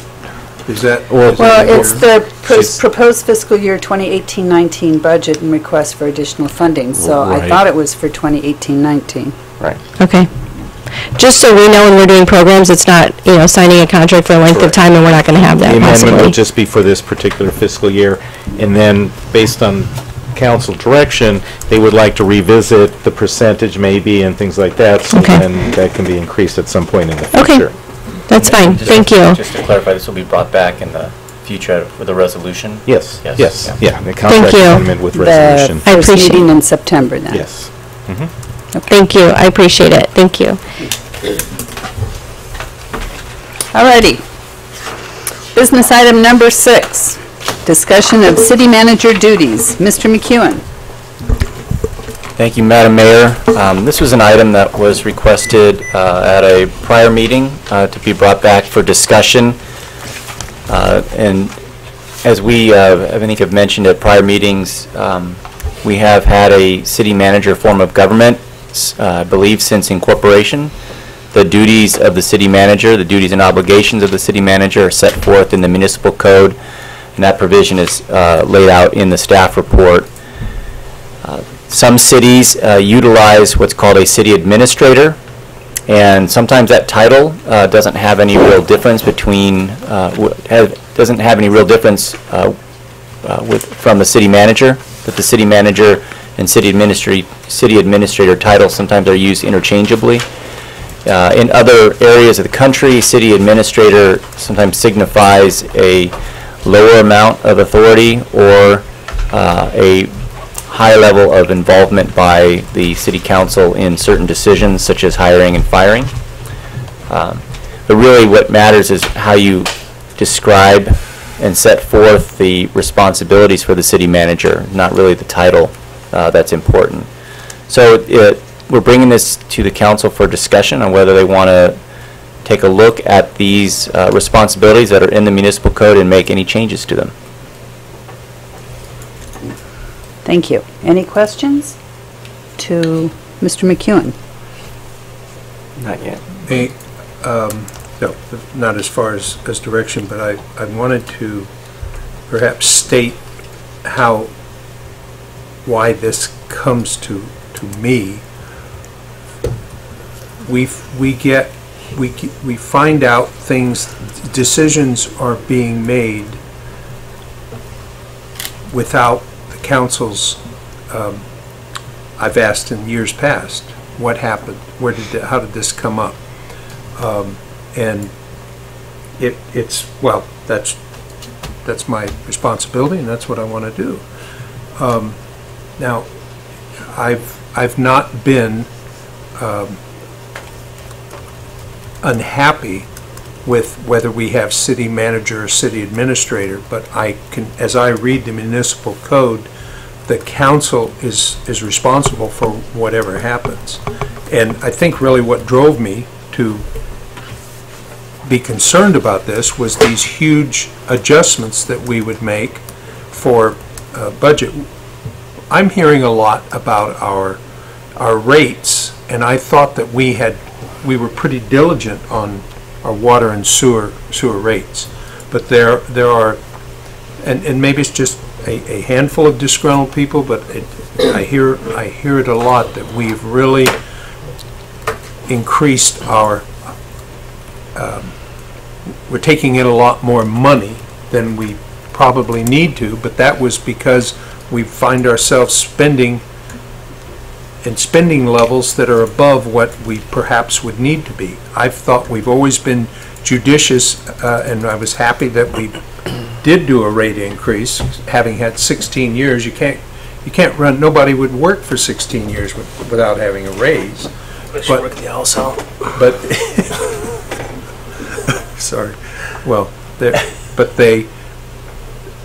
I thought that there's like a level that the council is being given decisions that they probably should be earlier advised with, and without hurting anyone's feelings, I believe that we should have the council knowing, if not, I mean, I've talked to different mayors, and they don't know what's happening until it's happened. And I'll give you a classic example was us having a lease for a department head outside of the city's property, and I was pleased that we were able to stop that, but that there are scary things that happen that way. That one didn't come to council. That was just... Exactly. That's what I mean. And the idea of, pets in the city vehicles, and that's gone away, but it was happening. And we were fortunate that we didn't have a major insurance claim for something like that. And that's when I began, I would like to see these, the A through on our page 27, that's exactly out of our municipal code. I was wanting us to have a discussion about these. I didn't come here to carve out any single ones, but if I had to pick some, it would be that we know what's going to be happening before someone else tells us that this is what's going to happen, because we're responsible for the expenses or the outcome of the decisions that get made. That's my input for now, and I don't know if anyone has looked more at this. I had really thought we would have perhaps an assignment to work this over, but if there's something. Well, the biggest problem is that we've been unable to talk about it because we violate the Brown Act. That's so right. You and I have spoken about it, but nobody's had a chance to hear what you have to say or what Art has to say, because this is the opportunity to get your input.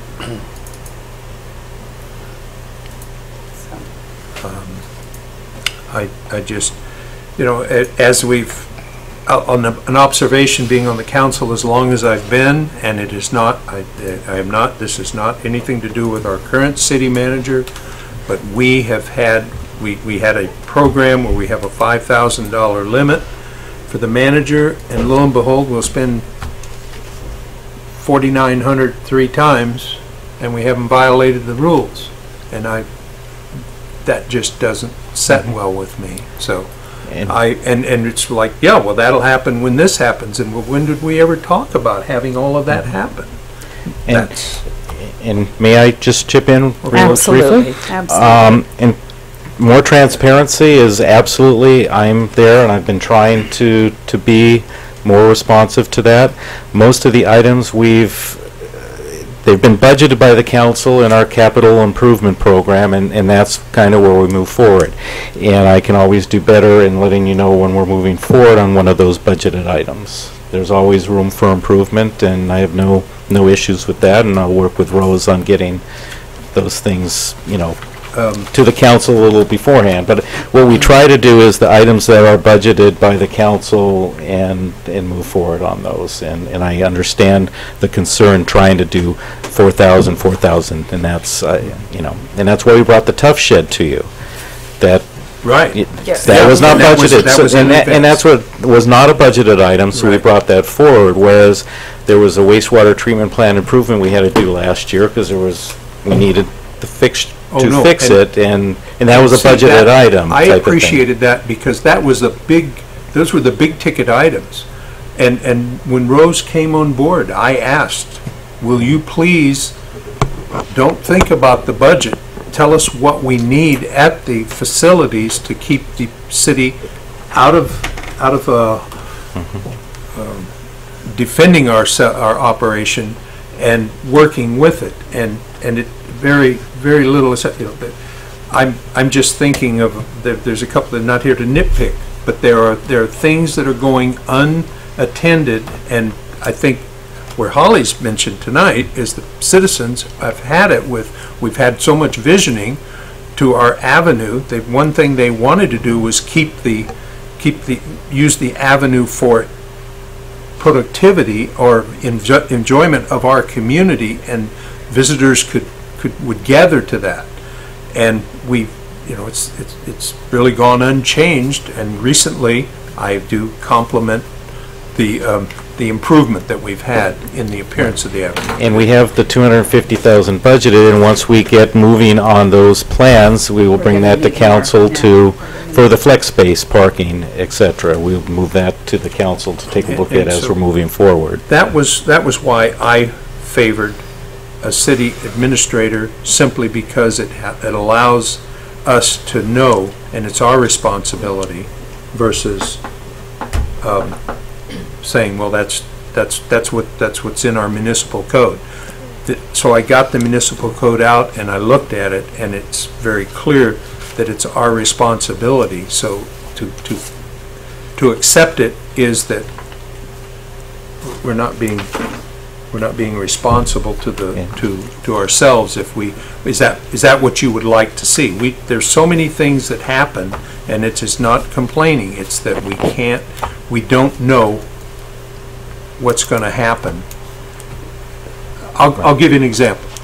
We had when we went to hire a city manager, and Bobby Peckham showed up, and she had the article, and here's the ad, and look, and it's a huge number for the pay to start.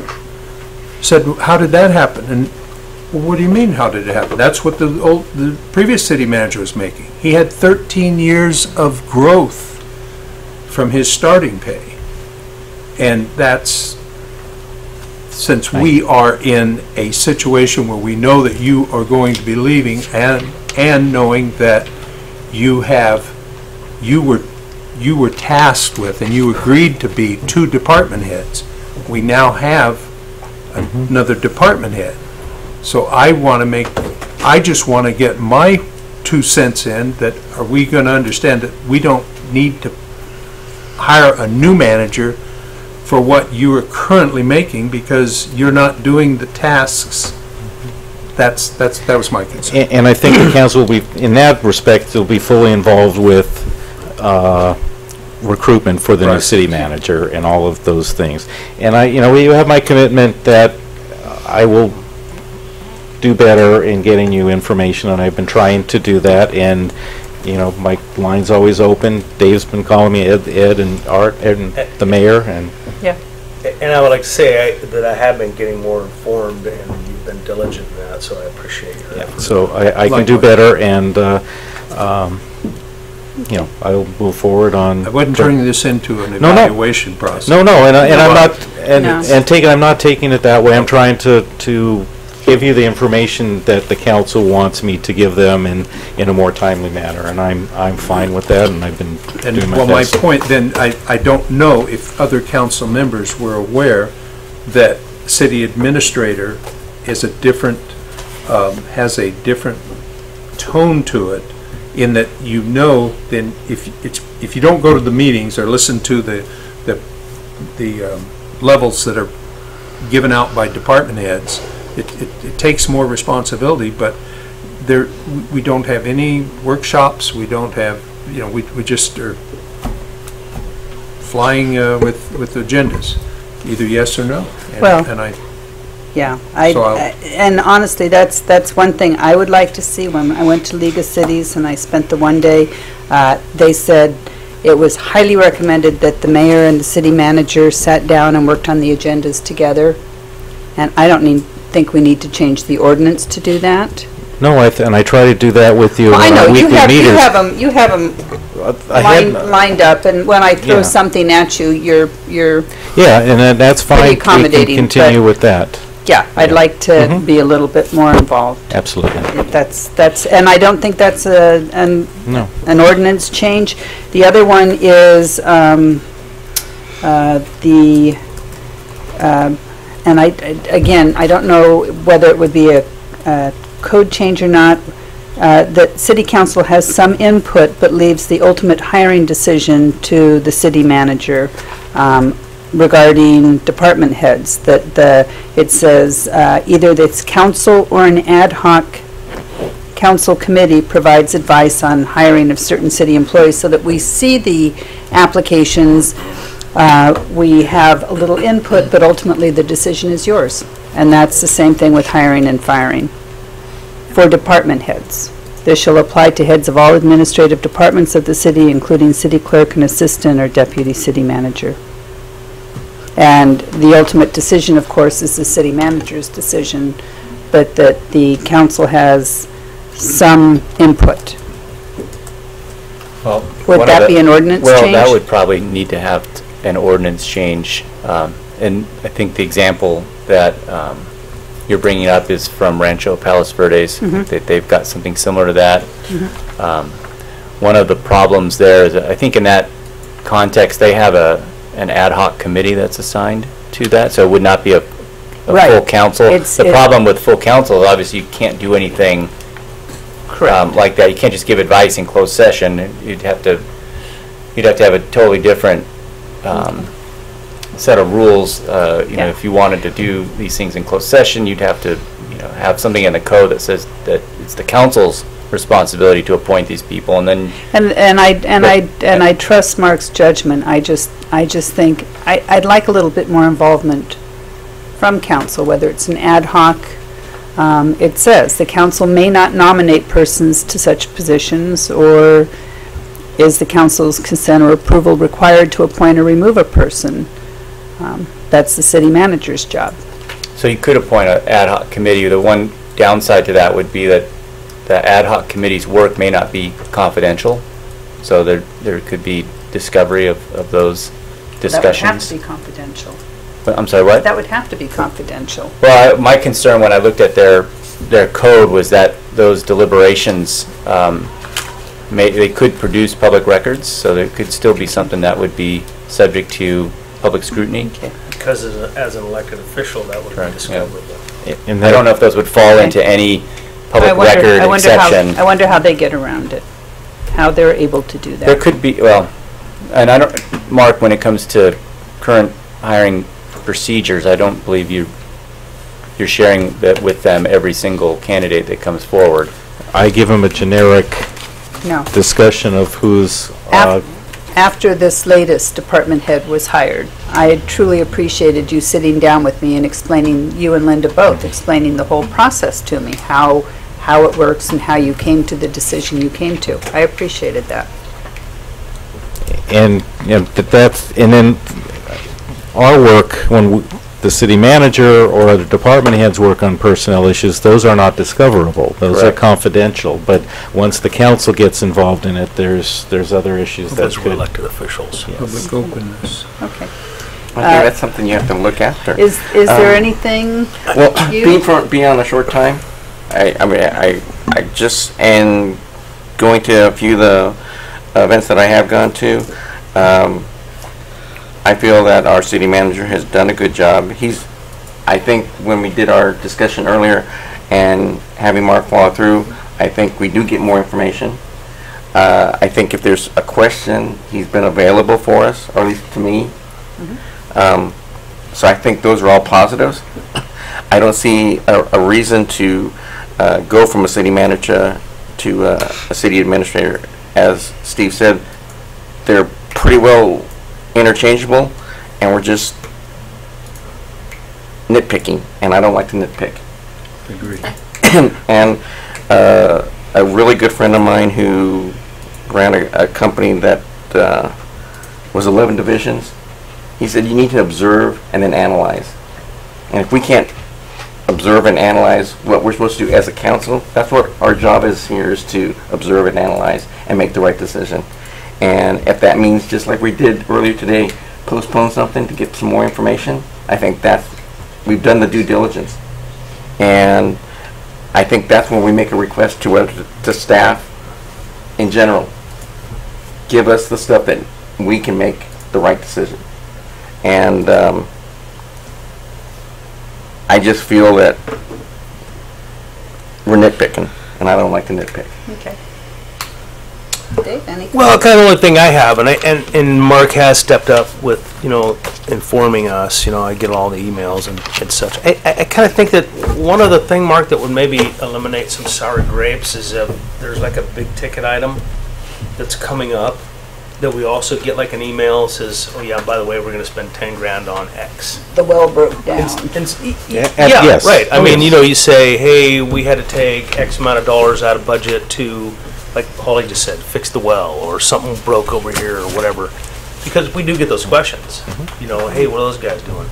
So, I mean, I think that would also, and I know you have been diligent in giving us some other information, and I like I said before, I appreciate that. But I think if something, something's more than $5,000, at least say, oh yeah, by the way, we spent $5K on this. And we know, and by the description of your duties and assignments, you have the discretion to do a lot of things within that, but at least, when we get a question on the street, we can say, oh yeah, Mark gave me an email and we had to do X, Y, Z, or and somebody sent me an email about some of the slurry seal, and I don't know if they fixed it or not, because I didn't get a follow-up anything on that, but there were some issues. And if somebody does call the city, and you have been doing that as well, and here we got a complaint on this, and we resolved it, we sent code enforcement out, Linda called somebody, whatever the case is. I mean, you don't have to spend your whole day giving us emails, but I mean things that are perceived as something that is significant.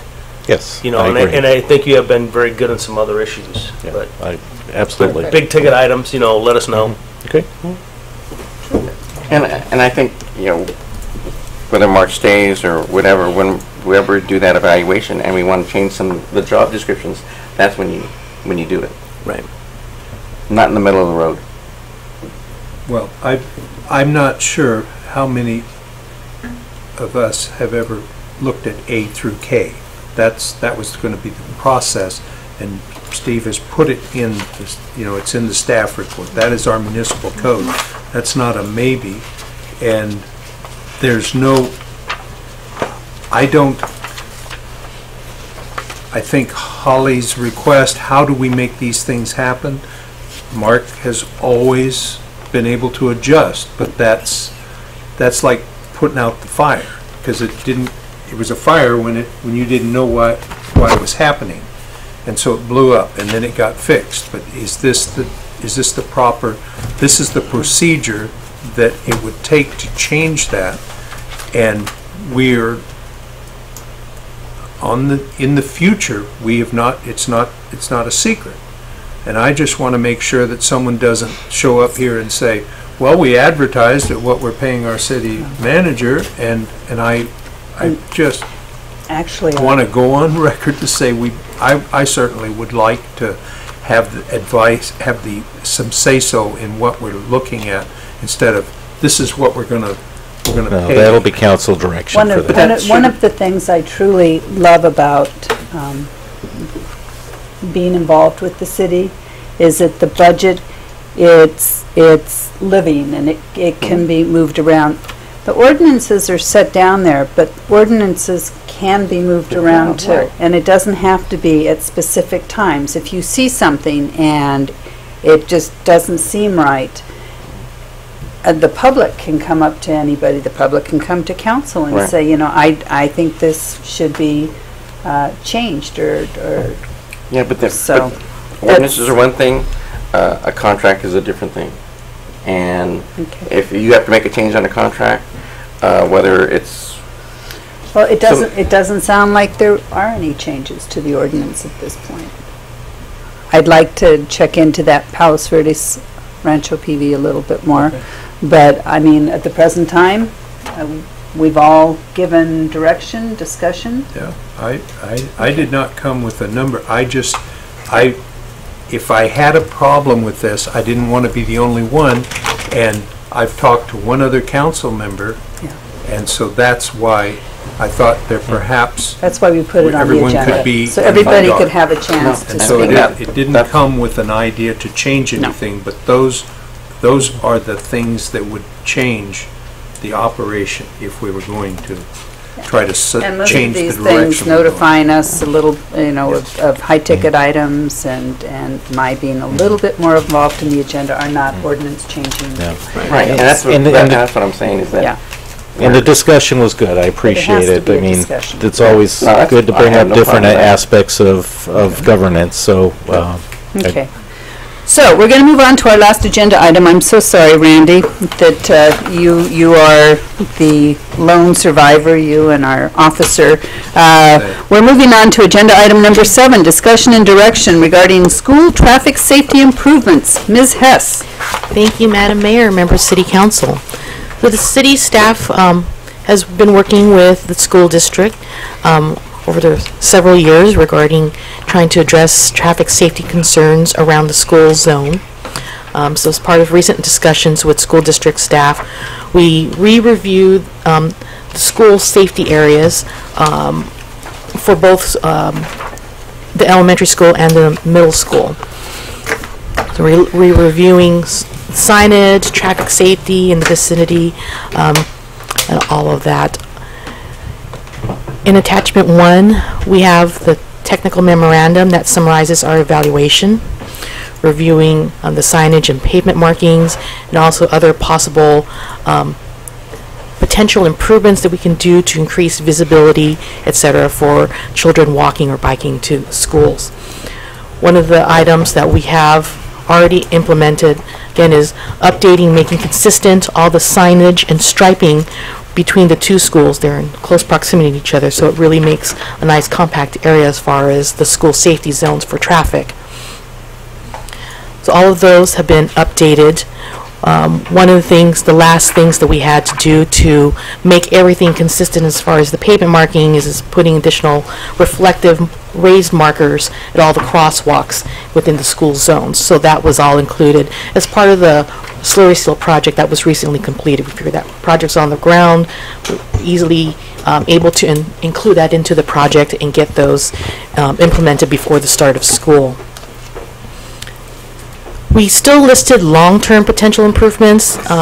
That's something that to keep in back in our mind, such as the flashing beacons within the residential streets and further review of multi-way stop signs. And we did want to keep a note, though, that stop signs are not currently warranted, and it's not really, it's more of a tool for capacity through the streets as opposed to speeding.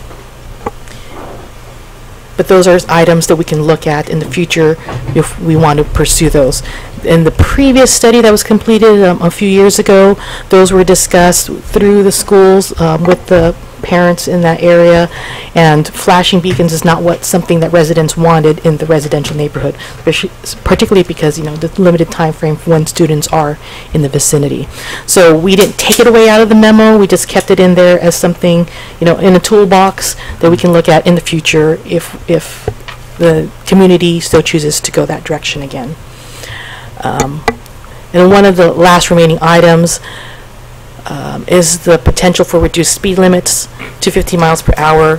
Staff did bring that back previously, a couple of years ago as well, and at that time council decided that's too low speed limits through that area, and so we didn't move forward with that signage. We just added additional 25 mile per hour zone signs throughout the neighborhoods to keep that enforced.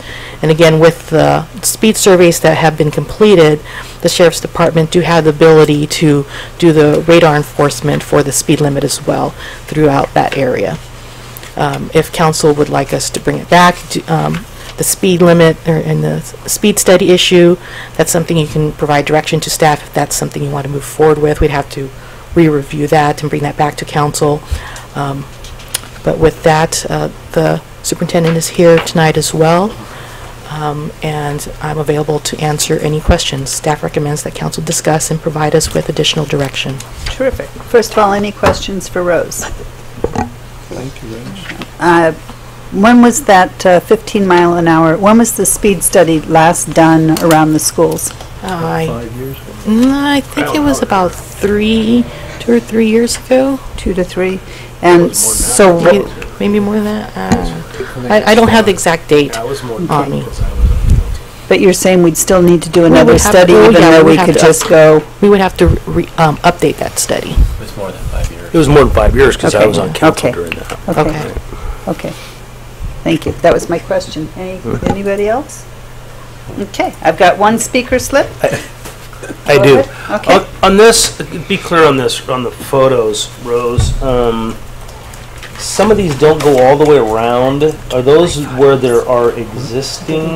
Because I don't think it says. See, like there at Sycamore on page 68. I don't know what you're reading. 68. Some of those, and correct me if I'm wrong. Isn't there already one on the east side of Sycamore Drive at Via Corona? Thank you. Are these just ones that are proposed? Okay, here's my question, I guess. Are these just markings that are proposed? No, these should be existing. Existing. Yeah, they are. So there is not one on the east side of Sycamore and Via Corona? Right, because we want to funnel them, we have them not just any potential area that they're going to cross. We want, these are directional because that's where we want them to cross. So isn't there already one, let's go down now, isn't there already one at Tamarind and Via Corona? I thought I saw one there. I mean, I don't go by the school very often, but I thought I saw one that was right behind the school at Tamarind and It should Via. be it should be just east of Blue Blossom.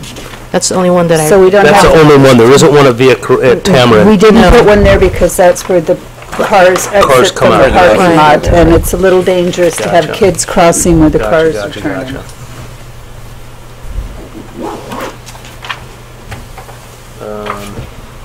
Yeah, I think that's the only one I had questions on, is why. Is there any reason why we couldn't just go, I mean, we're already out there painting it. You say you want to funnel them that direction, but, I mean, realistically, is there that big of an issue of putting one on the other side of Sycamore and Via Corona on You don't want the them east crossing side? both sides. Well, there's several of them here that are proposed to have a four-sided ones, like 2nd Street and Color. Kalar? Kalar. Because that one's proposed as all sides. Right. And that's existing. That one's Again, already there. these are all existing. Right. Okay. But my point being is there any reason why we couldn't go all the way around? Was that to funnel traffic? Because I wasn't here during that discussion. Was that to funnel pedestrians just that way and stay on that side? Yes. Typically, that's why, that's where we stripe it, is where we would prefer them to cross. Okay. Okay, anybody else? Did we want to talk about the 15-mile-an-hour thing? That's for conversation, or do you have questions about it right now? I guess since I was on council before when I brought it up, here's something I thought was kind of interesting in Ardell, probably, especially with stop signs.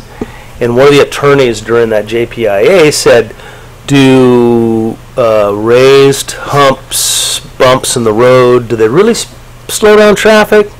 No. No. And the reason is because once they get over the bump, they speed up to get to the next one. So realistically, if you're looking at something like this around a school, one, reducing the speed limit, which I'm very opposed to because, one, it's hard to enforce. Two, it's really the speed surveys that we've done in this area. And let me also point out that school zones do not need a speed survey to run LiDAR in a school zone. They are exempt. If you put additional stop signs in my, I guess, educated opinion, since I was a highway patrolman for 25 years, or you put more stop signs in, people will speed in between those stop signs to get to the next one. Right. So that's something that you may consider, or we may consider here as a board, looking at areas around schools, because if you, one, lower the speed limit, two, put in more stop signs, people are going to be racing to the next stop sign. And from a traffic perspective, that's why stop signs aren't used as a calming technique. As a calming It's for capacity and movement. Okay. Any other questions? Nope, I'm good. Dr. Haggard, I'm sorry. Please step up. I'm getting... And I will keep my comments really brief. First, I'd like to thank Rose and the city staff for the collaboration that took place with the parent group, the school group. Much of that work took place before I came on board. And the decision was made regarding the speed limit around the school zones fairly shortly after I came here to Buellton. And I know there's a wide range of opinions on that particular issue, and I wouldn't presume to second guess that decision. But I would like to encourage the council to continue to look at whatever safety measures we can take around the schools, including enforcement, which is great to see, that possibility increase, to make sure that we really have the safest possible areas for kids around those schools. I heard a comment earlier about, the Winterfest, and it's every day, at both Oak Valley and at Honda, that we have kids who aren't necessarily aware of the dangers of vehicles, and unfortunately we have adults that also seem to be unaware of those dangers. So I would just encourage you to keep looking at the issue. If the city council were to reconsider the speed limit, I know there's a wide range of opinion even on our school board about that issue. So I'm not sure what the right answer is, other than that we continue to look at the Safe Routes to Schools program and what can we do to really augment the safety for kids around our schools. So thank you for your attention to this and for your willingness to keep bringing this back up for conversation. Absolutely. Could I ask you a question? Yes. In Solvang, and I don't know have I seen the right, I'm thinking of... The flashing light? No, it's not flashing lights. It's just, it's a very bright fluorescent, it's like a fluorescent cover on the stop. And That's the correct. stop sign just glows. What is that street? It's, is it Atterdag? Yeah, Atterdag. Maybe Atterdag. In front of the Solvang School. Coming in front of the Solvang School. And I wondered, do you have the, I haven't seen those in Buellton. Are they ever going to come, or do you want them or not? We currently don't have those in there right now. Do you see a benefit of them? I've just, because I go that way to our grandchildren's house. And And you can't miss them at Solvang. In the daytime. Okay, and maybe... But they also, and we've had this discussion, is that their school monitors have the flashing... The volunteers. The volunteers who man the crosswalks and have a little caution... Whistle. Well, no, they have little Signs. that during that school period from Mission Drive to just past the cemetery there, all that is, on Atterdag. And I don't know if that's something that's okayed by the sheriff department or it's just done by the city of Solvang. Can I share something? Yes. Please. I think you can turn the microphone because they want to record it. Sure. So Thank you. I originally started patrolling in the Lompoc area, and Buena Vista is a school where we have a lot of traffic. One of the resolutions that they came up with was exactly what you're talking about. There's, at that particular school, the principal or any other faculty member would go out there with a stop sign and walk the kids across the street, because that is a high traffic area.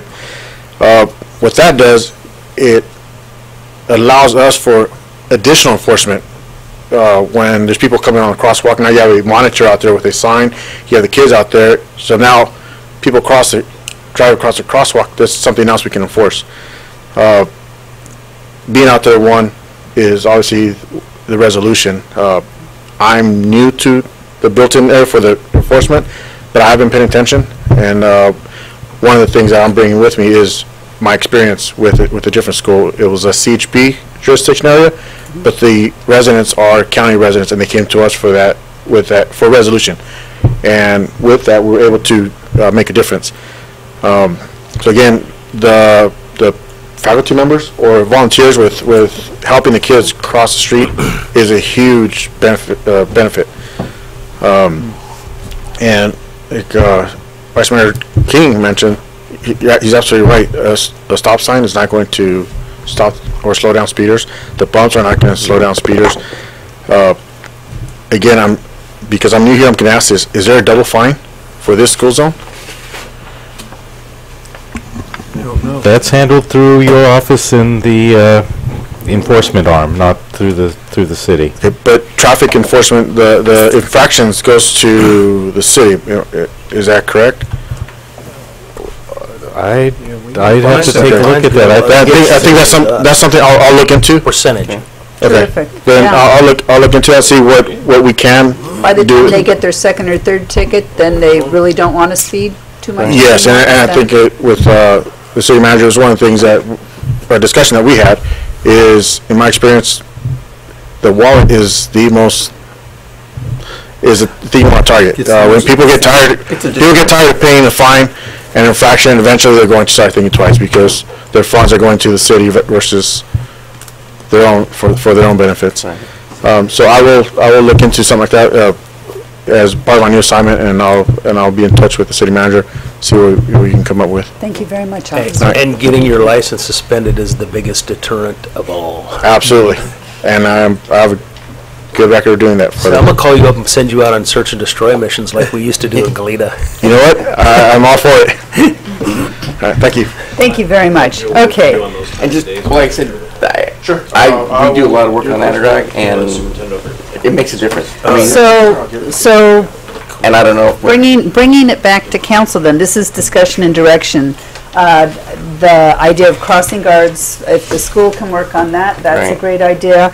I'd like to see the study done again for the 15 mile an hour within 500 feet of the school. Is anybody else interested in that? I guess not.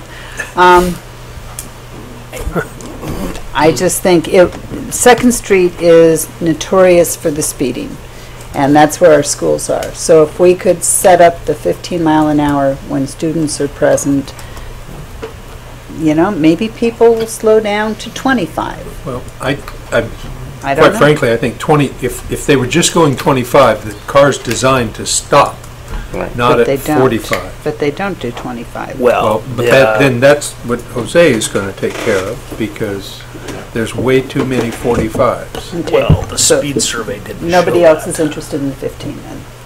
I mean, I think you're Okay. asking, you Okay. can talk to your cat all you want, but they're not going to do what you want. Anything we can do to make it a little bit safer. I don't think it makes it safe, but I think if I guarantee 101 slowed down at Cat Canyon because of Highway Patrol insistence there. And everyone, they just automatically back off. You probably have seen it a lot because it's your route. Yeah. But I'm getting near Cat Canyon, I'm looking, how many cars are in there? There's nobody there now. But Okay. they taught us a lesson, so. Okay. I'd like that So on you've second. got direction, Rose? I am right now, sir. You've got your discussion and direction? We're not going to do speed survey. guess not. Correct. So, school district will be working on volunteers and possibly setting up crossing supervision or something like that. And we will look at additional pole coverage. The ones I've seen, as far as the reflective light. I mean, especially up on 2nd Street, further up from Honolulu School this way, let them know ahead of time, okay, this is a school zone, or you're coming to a school zone. Right, and those signs are up in school zone ahead. Okay. Moving on to city manager's report. I will turn over to City Clerk Reed for an election update. Okay, so tomorrow is the final day to file papers, since all of you did file. So, Thank you. Currently, Holly has qualified, and so has Ed. I just checked my email. Oh, I So- can have dinner now. Yeah, so both of you have qualified, Thank you. as well as Alicia Lewis has qualified as well for the 2-year term. So I should have more tomorrow, and 10 binders were taken out, and I've gotten about 6 back. So you had 10, you had 8 the day before, so you've gotten 2 more since. I made Wow. 10, and I had 10 taken out, so. Wow. If somebody Very comes, psychic of you. if somebody comes in tomorrow, then I'll have to make one up real quick. She did. come in? Yeah, Robin came in today. I thought that it would be 18 or 20 people. Yeah. My crystal ball is pretty accurate. Yes, yeah, you got it closer is. to the Is that ground. Terry's wife? My daughter. Paula's daughter. Paula, yeah, Paula and Bill. Former Bill. The late Bill. 2 years. Albrecht. 2 year. You're safe.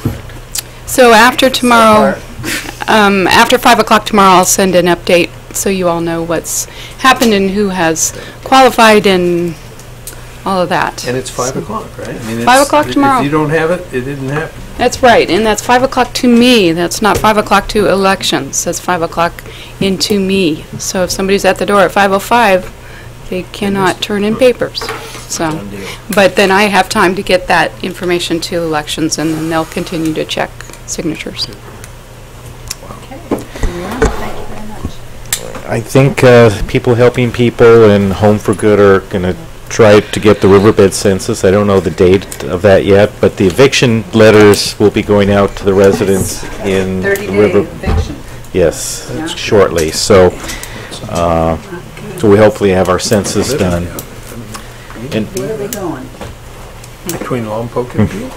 And the good news is the state has allocated funds to help with the homeless problem, such as shelters and assistance and things like that. So I'll bring a resolution to the council. We have to adopt the shelter crisis, and then the county is the lead on that, and like People Helping People can apply for the funds through them as long as Now, we've adopted our resolution for that. if we don't have a meeting the end of the month, and we do have our meeting on September 13th, how fast will something like that process? Well, September 13th is fine because the county's not doing their resolution until mid-September. So then the funding starts later in the year. So as long as we do it in September, we're fine. There's no issue with I'm that. just a little concerned with this possible movement from Lompoc. This money probably won't address that, but the census will, and hopefully working with Lompoc if there are some people relocated here to try to get some funding out of that. So we're looking in, and we have a meeting Monday at 10. Yeah, we do. Yes. Tough Shed we've got it cleared with the trees, and we're getting bid from the contractor for the cement. We've got the Tough Shed ordered, and we went with a little smaller one. The bigger one wasn't going to fit, so we'll save a little money on that.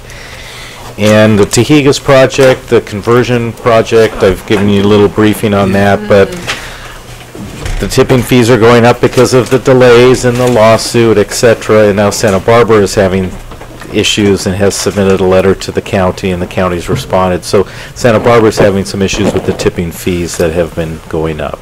The Tahigas tipping fees or Santa Maria? Because that was an Tahigas, the option. conversion Tahigas, technology but project, yes. I thought Santa Maria was offering, oh, that's right. It's Anyway, so conversion. I don't know where that's going. They're going to start financing. They're hoping to get it financed by November and then start construction. Time will tell, but it's been... I mean, is it like 12 years it's been Well, going on? it started when I first started in 2005. Diane Whitehair was the representative. Yes. So it was before 06. You took over for a while. Anyway, that ends my report. All righty. Well, thank you very much. I hereby adjourn this meeting. We'll see you all September 13th.